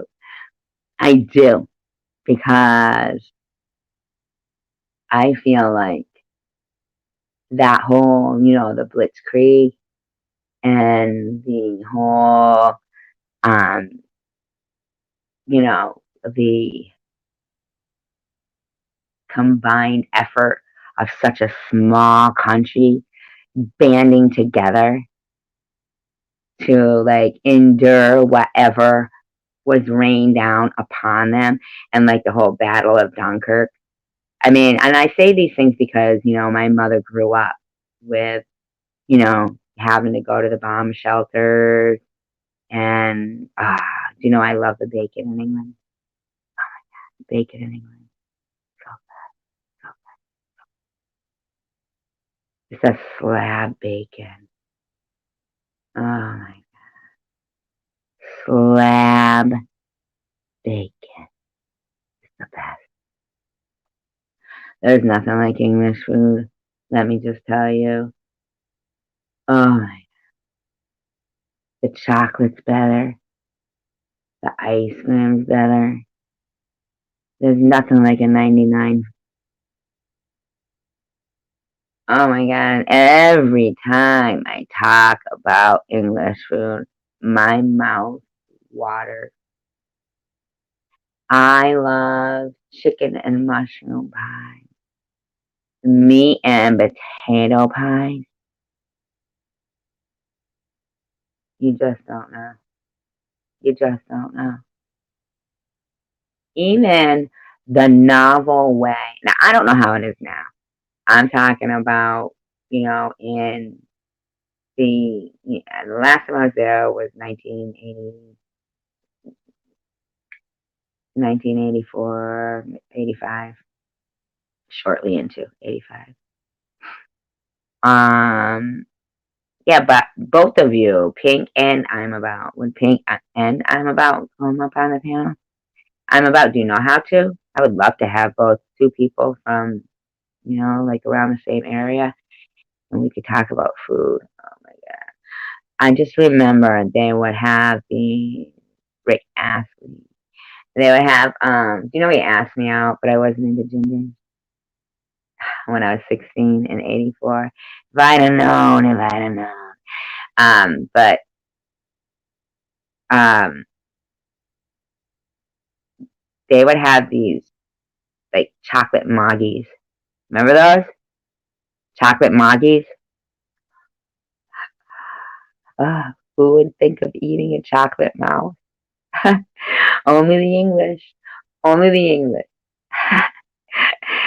Chocolate moggies. Remember? And they had like, you know, like the eggs, the Cadbury eggs, not those Cadbury eggs we get here with all that sugary yolk in them. Um, Even though they were the first one over there was first one, but the egg, and then you open the egg up, it's like a hollow chocolate egg, and it had, oh, would you like that, Terrible? Then I will. I absolutely will. I've been missing trivia, and I didn't think anybody cared about trivia, but I will. I could actually grab some trivia now. If you'd like, I could. Look at that. Lovely 13. 13. 13. Is in here. Isn't that amazing? Like, if I wanted to buy into, like, the whole 13's an unlucky number, that's why it's always around, but I'm not. I don't buy into that. It makes me feel like, cool. At least there's 13 people, no doubt that are here, and I love those 13, and any more or less, more, I love them too. Like, when people, they try to go, like, even Tara. So, good night, Melissa. Thank you for being here. Oh, I love you. Tuscadero. Pine.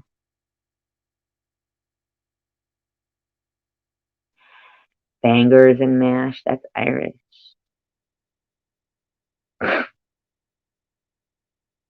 Do you know what? I'm going to tell you something. Do you know how long I've been paying late charges on this book that I never finished? Hank? The one I was reading on here. The Art of Racing in the Rain. Never finished. Still had it. I was so close to the end. And what would happen is that people consistently, if I was doing trivia on here, then the bad people would be like, with a fucking, oh, they weren't English. I don't even know why I'm saying that. they in her trivia, nobody's interested in. Go ahead and read your book. Nobody's in. I know, Tara. That book, The Art of Racing, I still have it.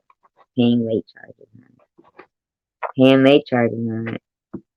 I should just do it in like a record form, and then that way, if anybody wants to hear the end of it, they'll just have to go back and refresh their memories for the whole book. What do you mean a full English breakfast? For me, a full English breakfast is slab bacon and me. Oh my god, I know what the fuck. You're taking the piss. You alright, love? Try, love. You want a cuppa? No, but where I live, they were like a brew. They'd go back for a brew. You alright, love? You alright, cock? That always fucking got me. That cock was a fucking term of endearment over there. When I was little, I didn't know that the peace sign was really flipping people off. Me too. Me too. Like, if your ears are the most sensitive spot on your body, so if my swearing offends you, then I could destroy the shit out of you. Right? Right? Isn't that something? Maybe it is the English part in me that makes me where, although I very much care about people and I, care about, but Kent though, that area in Wales, isn't that more towards the south of England? See, the north of England was more the industrial area. The south of England, some people do, yeah. Did you say cock or gov, or what do you say? You all right, mate? You all right, mate?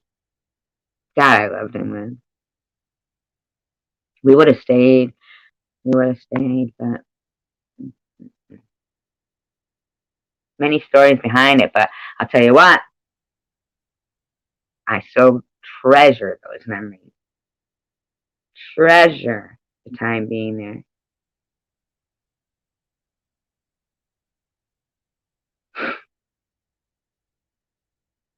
I'm about.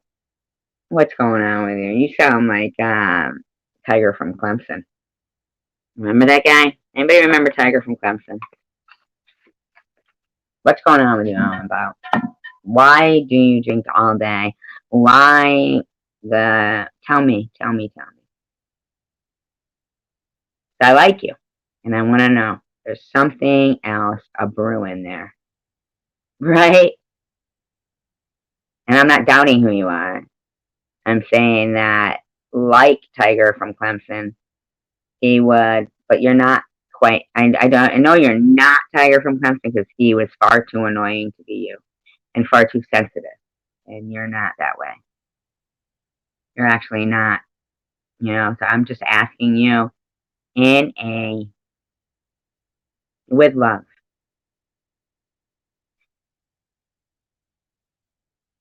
But you don't really drink all day, or because if you do, I'm not judging you. I just want to know that. So you're just a real person who is a functioning addict.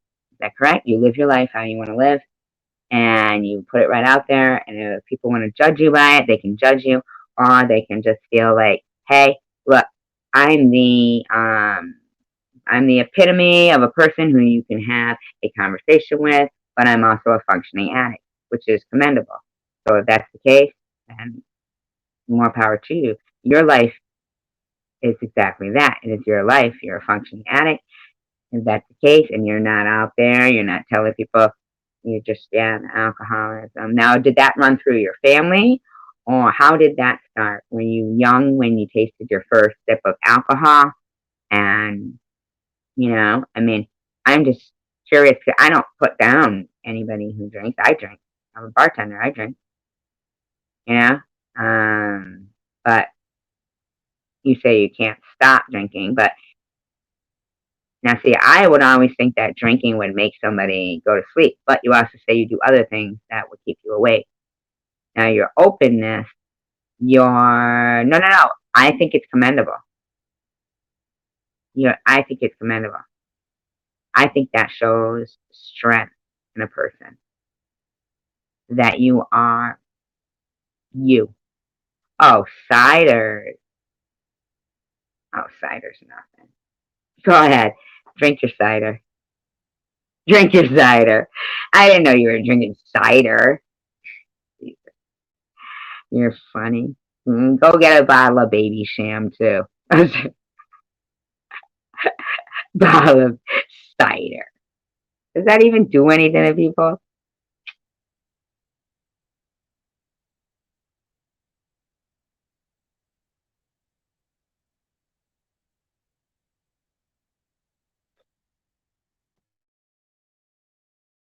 Here I am talking away. I blocked myself.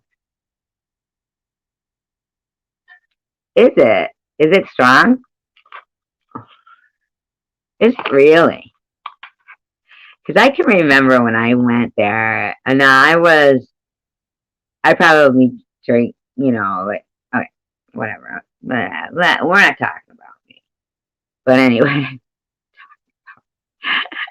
when I was in England in like 84, when they would say, here was my problem with it, was there was nothing cold over there.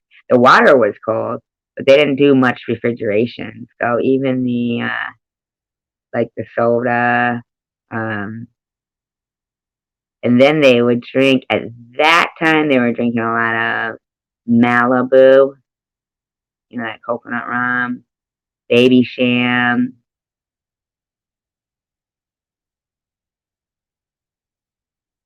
See? See that? See, that is a honest person right there. Honest person. My house is called to me. That's an honest person right there. Okay? Now,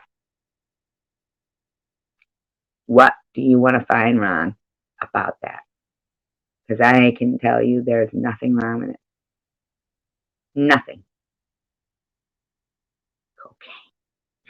I'm not even looking at the screen, and I didn't know you wrote cocaine, and I'm going, nothing. Nothing.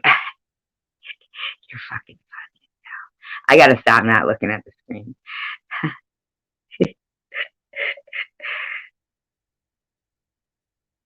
You know what, though, I'm about? See, something.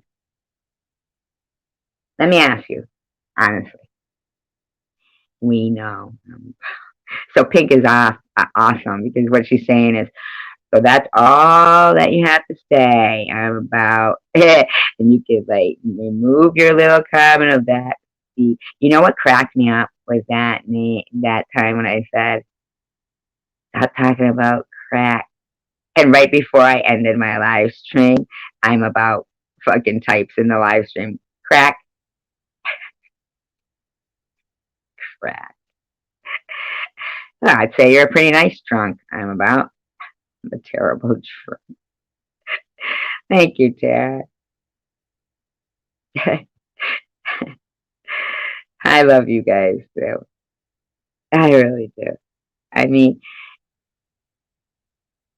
I just I can't comprehend how some people can go, it's YouTube. It's not real. Like, it's like, that's like their excuse, like, to be mean to people, you know what I'm saying? As if they've never known, as if they can't comprehend that real people are actually typing on it. Isn't that funny?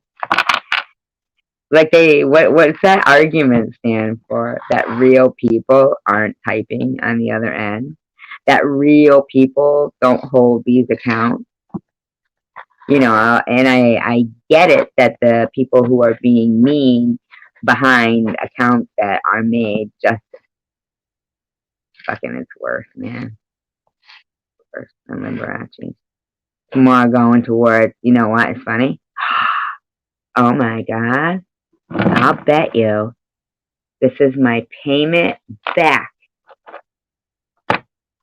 for all those times I would say my hair like Phil Spector.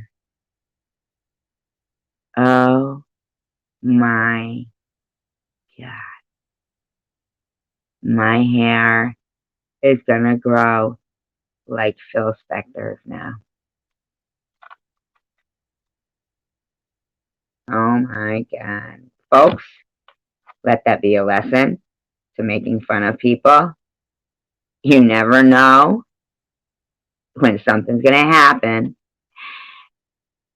and then it's gonna really happen. Don't tempt fate. Remember your mother used to say, don't make faces, it'll stay that way? I'm living proof. Yeah, and I would joke, what if my hair grows back like Phil Spector? That fate can be tempted. Because knowing that, I can't promise I'll ever cam up again. Because if it really does grow like Phil Spector, I'll be like in the fucking newspapers. This girl survived cancer, but look at her hair.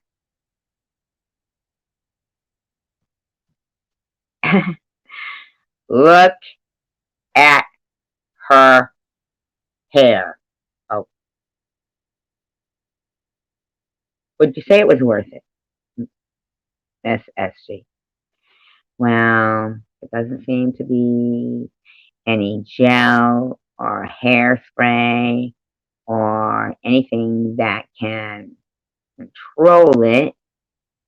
But yes, I would say it's worth it because I am alive, and although I do not leave my house nor go in public, even though when I was bald going through chemo, I would wear a hat.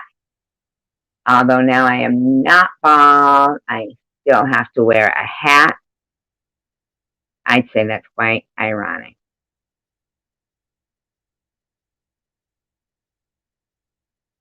Wouldn't you all? See? See what the mean people wished on me? They're probably having like a fucking ritual. Hair like Phil Spector. Hair like Phil Spector.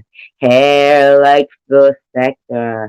From the four corners of the earth, we conjure up SG to have hair like Phil Spector. Hair like Phil Spector. Yeah. And that, my friend, is the definition of evil people who have rituals for people's hair to grow back. Insane. Perhaps it's not even like Phil Spector. Perhaps it's not going to even be like Liberace or Don King. Maybe I'll just have it my own hair. People will start getting their fucking hair done like this. I'll be the new hair fad, like the Rachel or the Dorothy Hamill or something like that. I'll be the SG. It's fucking, I can't quite put my finger on it. If anybody's ever had hair like this, I don't know. Tell me. Give me a clue. Give me a clue.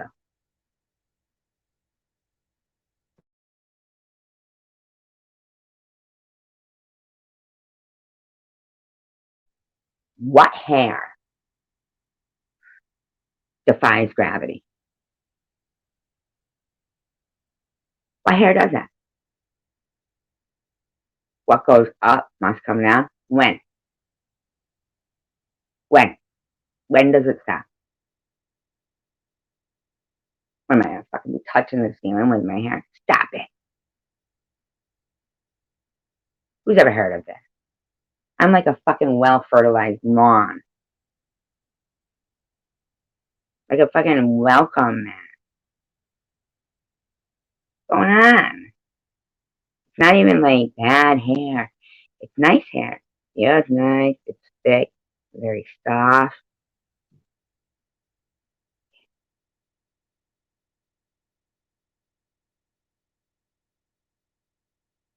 Roscoe on my head. He wouldn't stay still.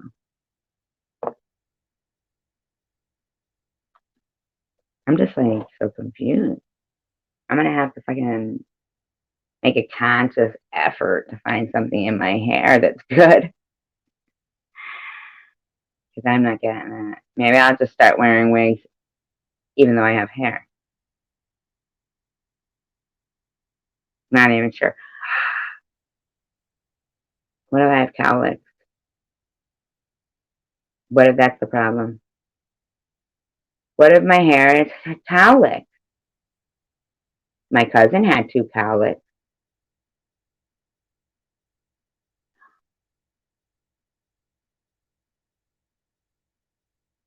Cowlick. You know I miss him. My cousin in England, my cousin Paul. Oh, I loved it. You know what's interesting? In England, they call everybody um like nicknames. Like if your name is Sharon, you're Shaz. If your name is Karen, you're Kaz.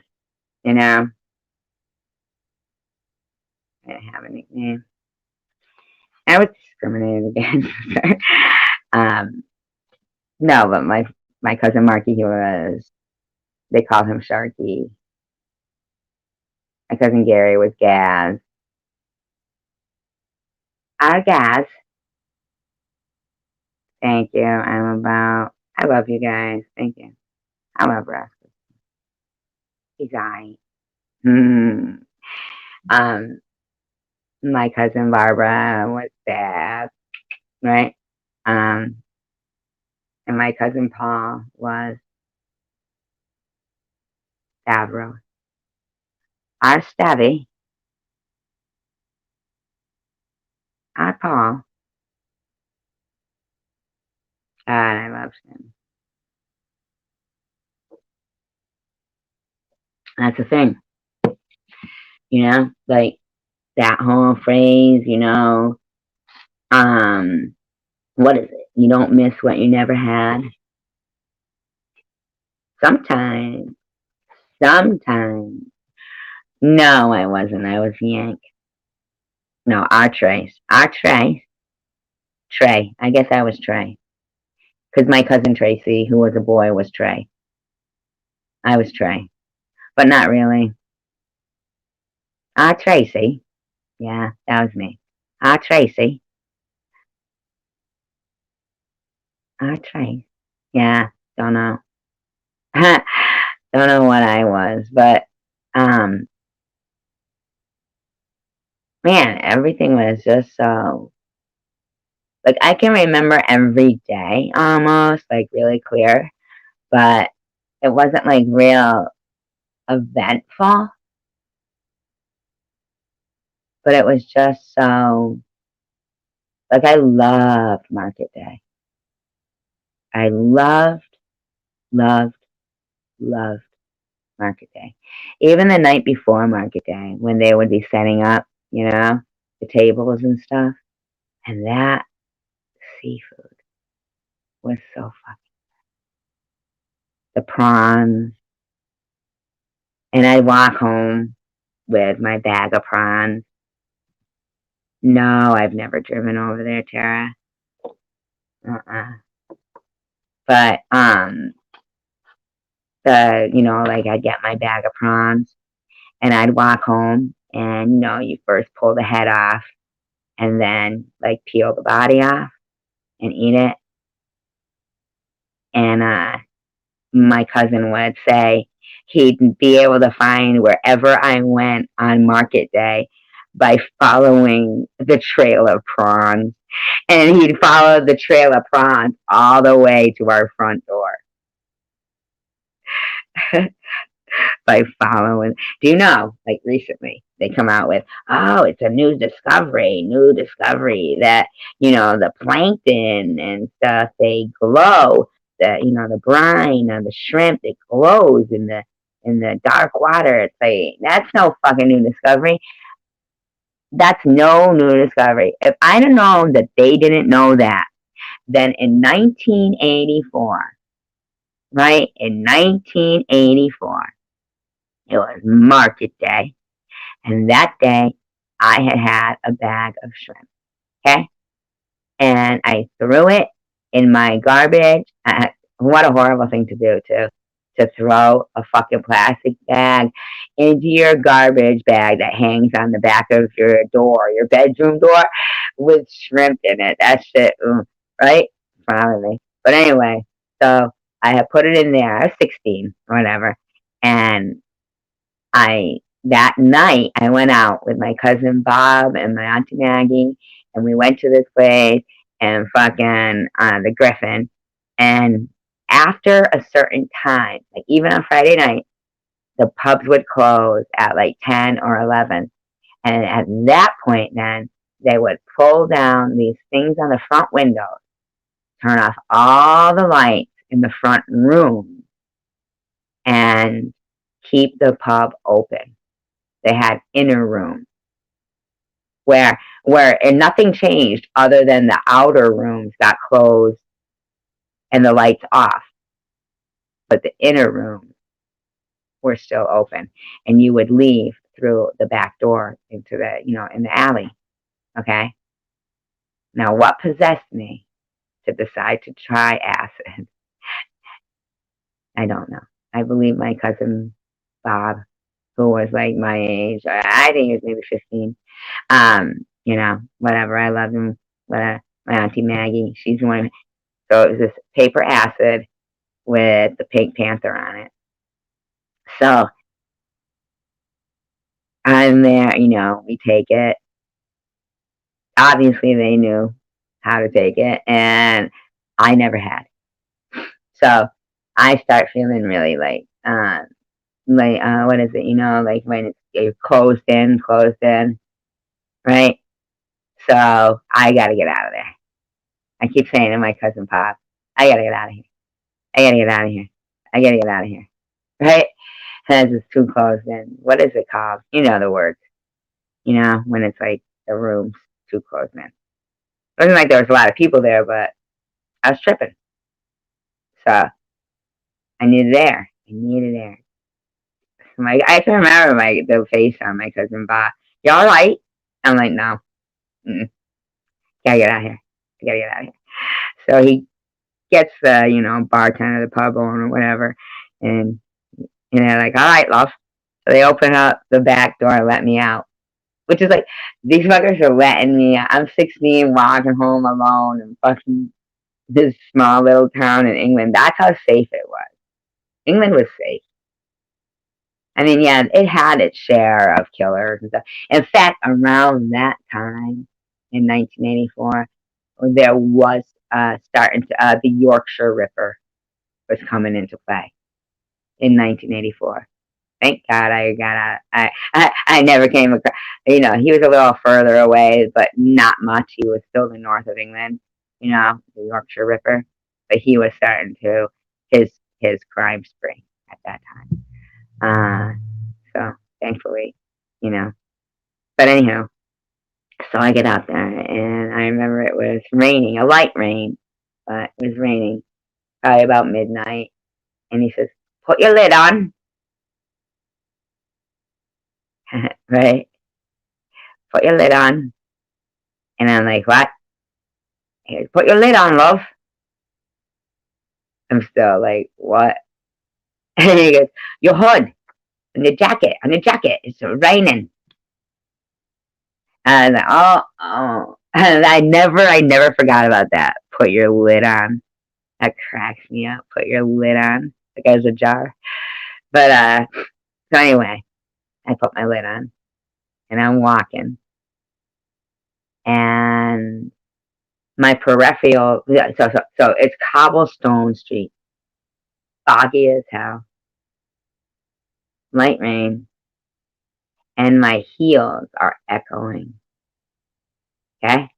But the hood, my lid, is blocking my peripheral vision. So while I'm hearing echoing, it's appearing to me like someone's right next to me because my fucking hood. So I gotta take that shit off, right? So I take that off and I head home. I'm tripping. Yeah. Right? The fucking the heels echoing and the fog in England. I was only 1984, 16, and never had done acid. That was my first time doing acid. I never did it again. So, well, anyway, not that kind of. Anyway, so I get home, get up in my room, and my 7-year-old cousin is asleep in my bed. It was a big bed, but still, like I knew he like had a tendency sometimes to pee the bed and shit.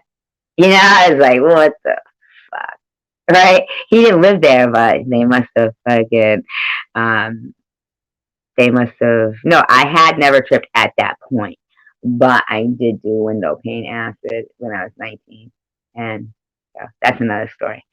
Uh, but that was in America too. So anyhow, so that was my first thought. I was like, did he pee the bed? I was like, Alan, Alan. He was 7 years old, I was 16, and he always used to call me his little doll. You're my little doll. You're like a little doll. Isn't that so funny? 7 years old. You're like a little doll. Little porcelain doll. Oh my God, I love him. So Paul was in the front room asleep, and none of this had anything to do with him. He was 13, and I do think Stacy, she might have slept over too, my other cousin. Paul lived with us, but with my auntie Jean and my old Jimmy, and that was his mod and grand, right? That was his mod and his grand. He always called her my mod, but it was his grandmother. And so I said, Alan, right? Thankfully, he hadn't peed the bed. So I make him get up and go pee. Because he had, I've not paid. He's up for it. I've not paid. Good, go. Right, pee now. And then he gets back in bed. I go, I had this book out called How Did Your Mom End Up? She married a serviceman from Burtonwood Air Force Base. That's in England, yeah. She always tells me the story. She only did it because his mother said, you'll never marry my son. And she did. But she said that the love of her life was Fred Shaw. Fred Shaw was Paul's father. Because my cousin Glo, who was Paul's mother, for some reason always had to have. She almost was a little jealous, but she loved my mother. And so she did have a look of my mother. So she always wanted what my mother had. It was weird. So anyway, my cousin Paul was actually my cousin Gloria's son. So I don't know if that's second cousin or whatever, but I don't know. Gloria seemed more like an aunt to me, kind of in a way, and Paul was more like a cousin. You know what I mean? But anyway, so I wake, Alan, he's like 7, and I've got this book Miss Twiggly's Tree. That's my favorite book. I bought it in 1977 for the quarter from Salvation Army. It was the first thing I ever purchased my whole life. So I still have it. I still have that book. So for all the things I think my mother didn't love me, she still held on to that book. I didn't. She did. She carried that book around, like wherever we went, and then gave it to me. So for all the time I've shed a tear about the things my mother said and stuff, she carried that book around forever. So thank you, Annabelle. That's what I choose. When I'll see people and they'll go, because maybe I've recollected a story where my mother wasn't very nice to me. And that's what they'll focus on. Where I tend to focus on both. Because in the things that my mother did as a mom that I didn't agree with, I did opposite. But there's other things that I couldn't compare to that my mother did as a mom. You know what I'm saying? It's all in how you see it. Everything. Every little thing in life is all in how you see it. Like, you wake up one day and you're just like in such a great mood. You're like, oh my God. It doesn't matter, like maybe you don't have the best car, the best job, the best, but you just love it. Love it. Love it all. 2 days later, you wake up and you're like, oh, everything's inadequate. You hate your job. You hate your car. You hate your this. You hate your that. If you stop and take just a moment, probably not even a full moment, you probably won't even need a full moment to remind yourself how you felt 2 days ago, and it was the same stuff. Nothing changed except the way you see it. That's it. The only thing that changed is the way you're looking at it. You're making it inadequate. Because 2 days ago, it was enough to make you love everything. So, when you realize that, you'll realize that you have the control of how you feel. You don't need to go to the doctor to give you something to feel right. Because, you don't control your own emotions and the way you think. That's not true. That's not true. They want you to believe that, but it's not true. All you have to do is remind yourself, hey, wait a minute. I loved this shit 2 days ago. Yeah, maybe it's not so inadequate if I was happy as shit 2 days ago. All in how you see it. Has nothing to do with what some doctor tells you from a textbook that they had to go to school to get, the right test grades on that test that they give. No. Mm-mm. It's right there in you. If you were happy 2 days ago with the same shit, then the only thing that changed is how you're looking at it. Simply remind yourself. Simply remind yourself. Never, ever, ever hand over the reins of your life. Because once they get them, they're not going to relinquish them. They're not going to relinquish them. Never. Never, ever, ever feel that you are not the one controlling how you see things and your ability to take from a situation. Always tell yourself, no one's guaranteed tomorrow. So just relieve yourself from that stress. Because you could have the best things planned for 2 weeks from now. You could have the best vacation plan. Oh my God, you've been saving for years. You have a cruise scheduled. You have the best vacation planned. And you're heading there, going to the airport, and you get hit by a car. Is what it is. Guess what? That whole anticipation of going was still exciting for you. And when you die, I highly doubt that you're up there going, oh man, the fuck. Here I am in heaven. I didn't get to go to Disney World. Doubtful. Nope. Isn't going to happen. I can't tell you what's going to happen. We don't know. But take that, like instead of saying, oh my God, they died before they even went to get to go on vacation. Instead of saying that, chances are they don't even know they didn't get to go on that vacation. Maybe if there's a merciful God, their heaven contains Disney World every fucking day. And it's not such a task to get there. And they don't even know, nor do they care how they got there. That's what I want to think. That's how I want to think.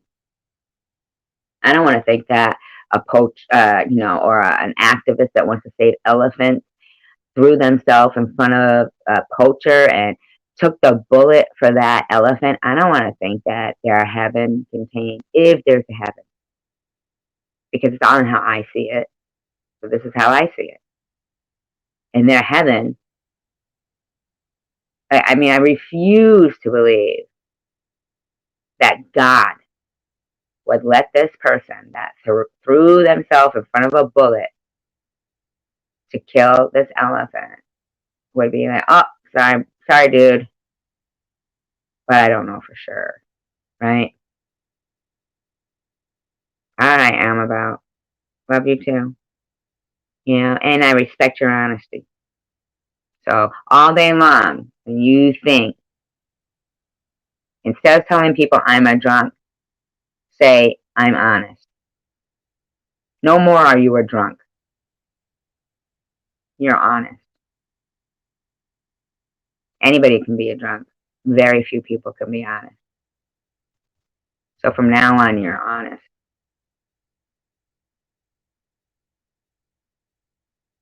Got it? No more. No more. You're honest and you're functioning and you're doing what you got to do. Oh my God, terrible. I'll stay here till you get back safe. Stay with us on the phone, but until you tell us you're safe. And type in any letters, even if it's just flub, and then we'll figure out how to get you. I don't even know where you live. Isn't that horrible?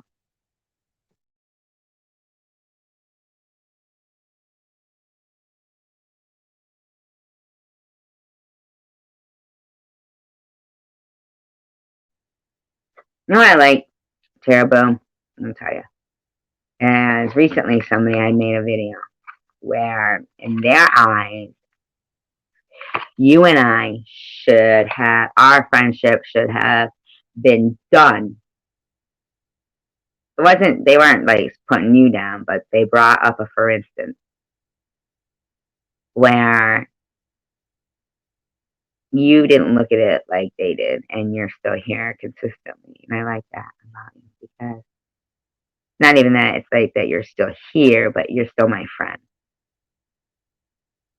You gave me a chance. Like, where what came out could have been interpreted the way they want people to interpret, but you didn't do that to me, and I appreciate that. I do. Same with Pink. Same with everybody here, because,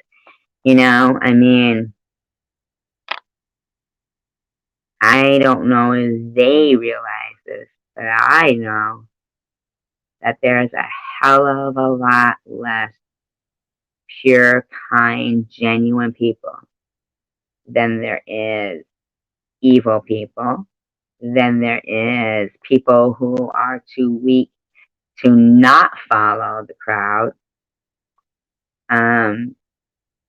So, in my eyes, I mean, every time, like, you take, I'll bet you, like, those people who are, the gold miners or what, you know what I'm saying? They'll pick up like this tray in the water and they sift it and they're lucky to find one tiny piece of gold. But they find lots and lots of useless pieces of nothing that they have to just discard.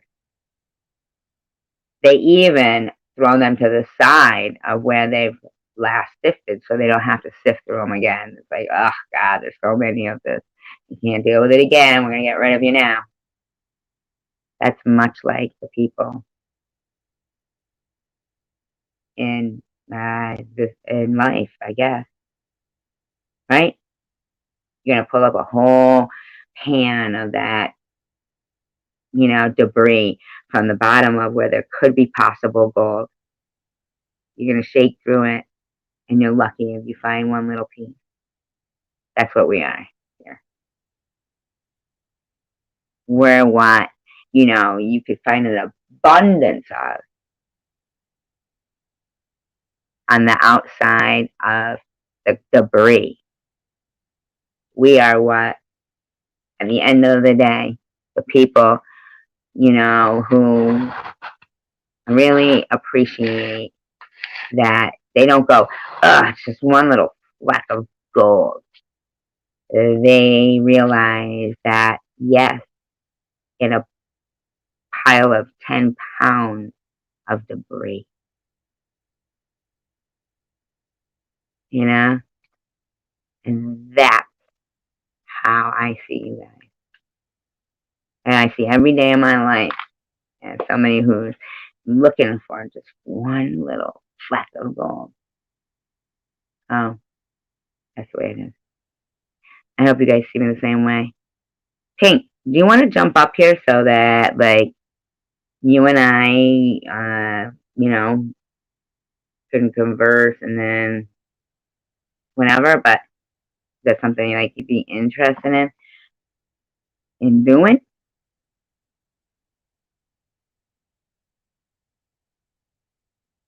That's up to you, unless you're going to bed. You still here with us, Terrible? Because now I'm worried about you. You haven't said much. You're okay in your walk?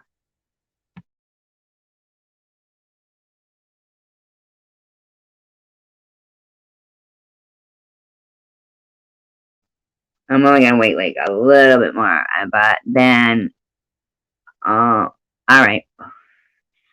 Um, Now tell me when you're ready,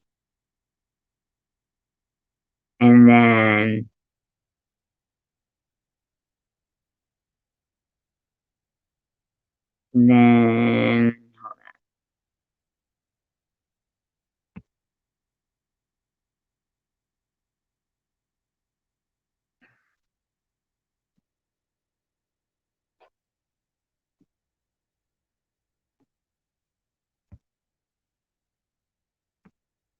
Terrible. I mean, if you would like to join into like private, you can.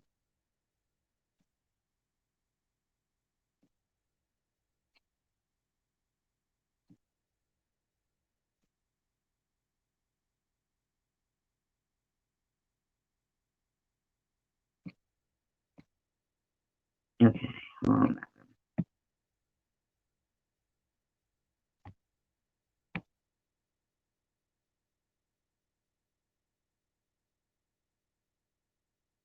on.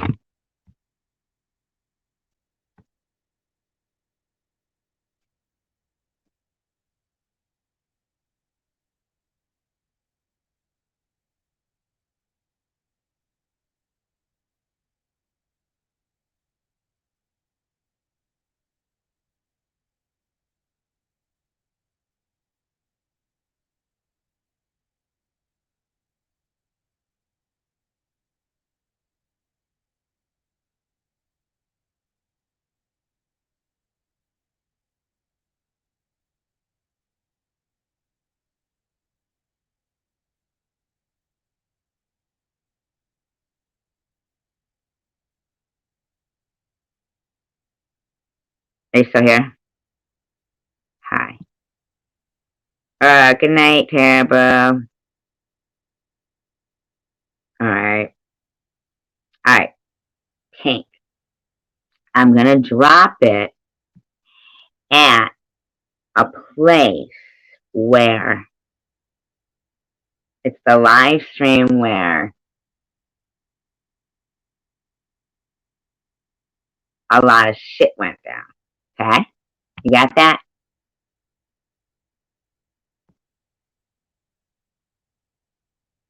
Do you know what I'm talking about?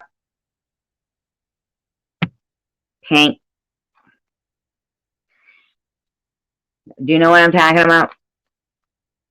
The only reason why I'm doing this is because of the fact that you know what I mean. Like that night, that long time ago that we were doing this, and then what happened, and then what occurred.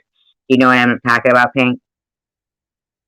And do you know what live? Okay, okay, all right. So tell me when you get it too, so that I can know. But okay, so here we go. Hold on.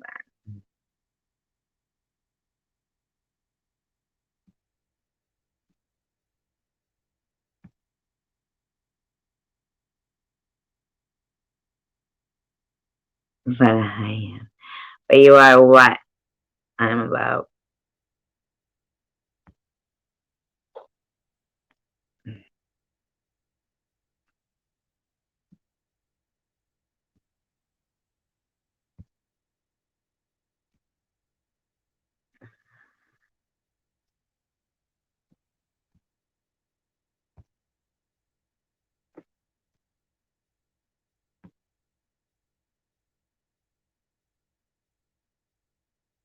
Just about. But I am just about.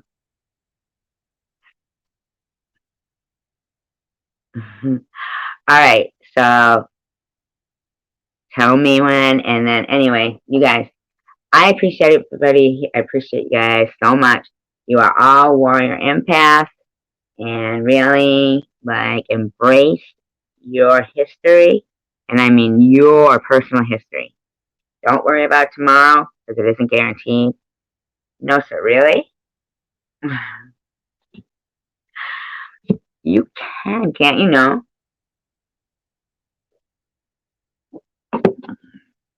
Go to my lives, go to my channel, go to my lives. Maybe you looked and I hadn't put it there yet. Go to my lives, view them by most popular, and then,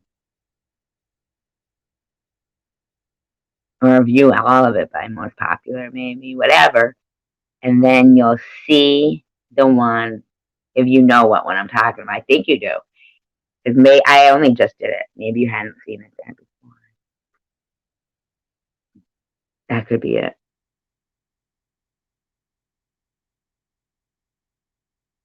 So I'm going to say peace, love, and tacos. I'm going to stay right here and wait. And then let me know. I think, right? Peace, love, and tacos, you guys. I'll be back.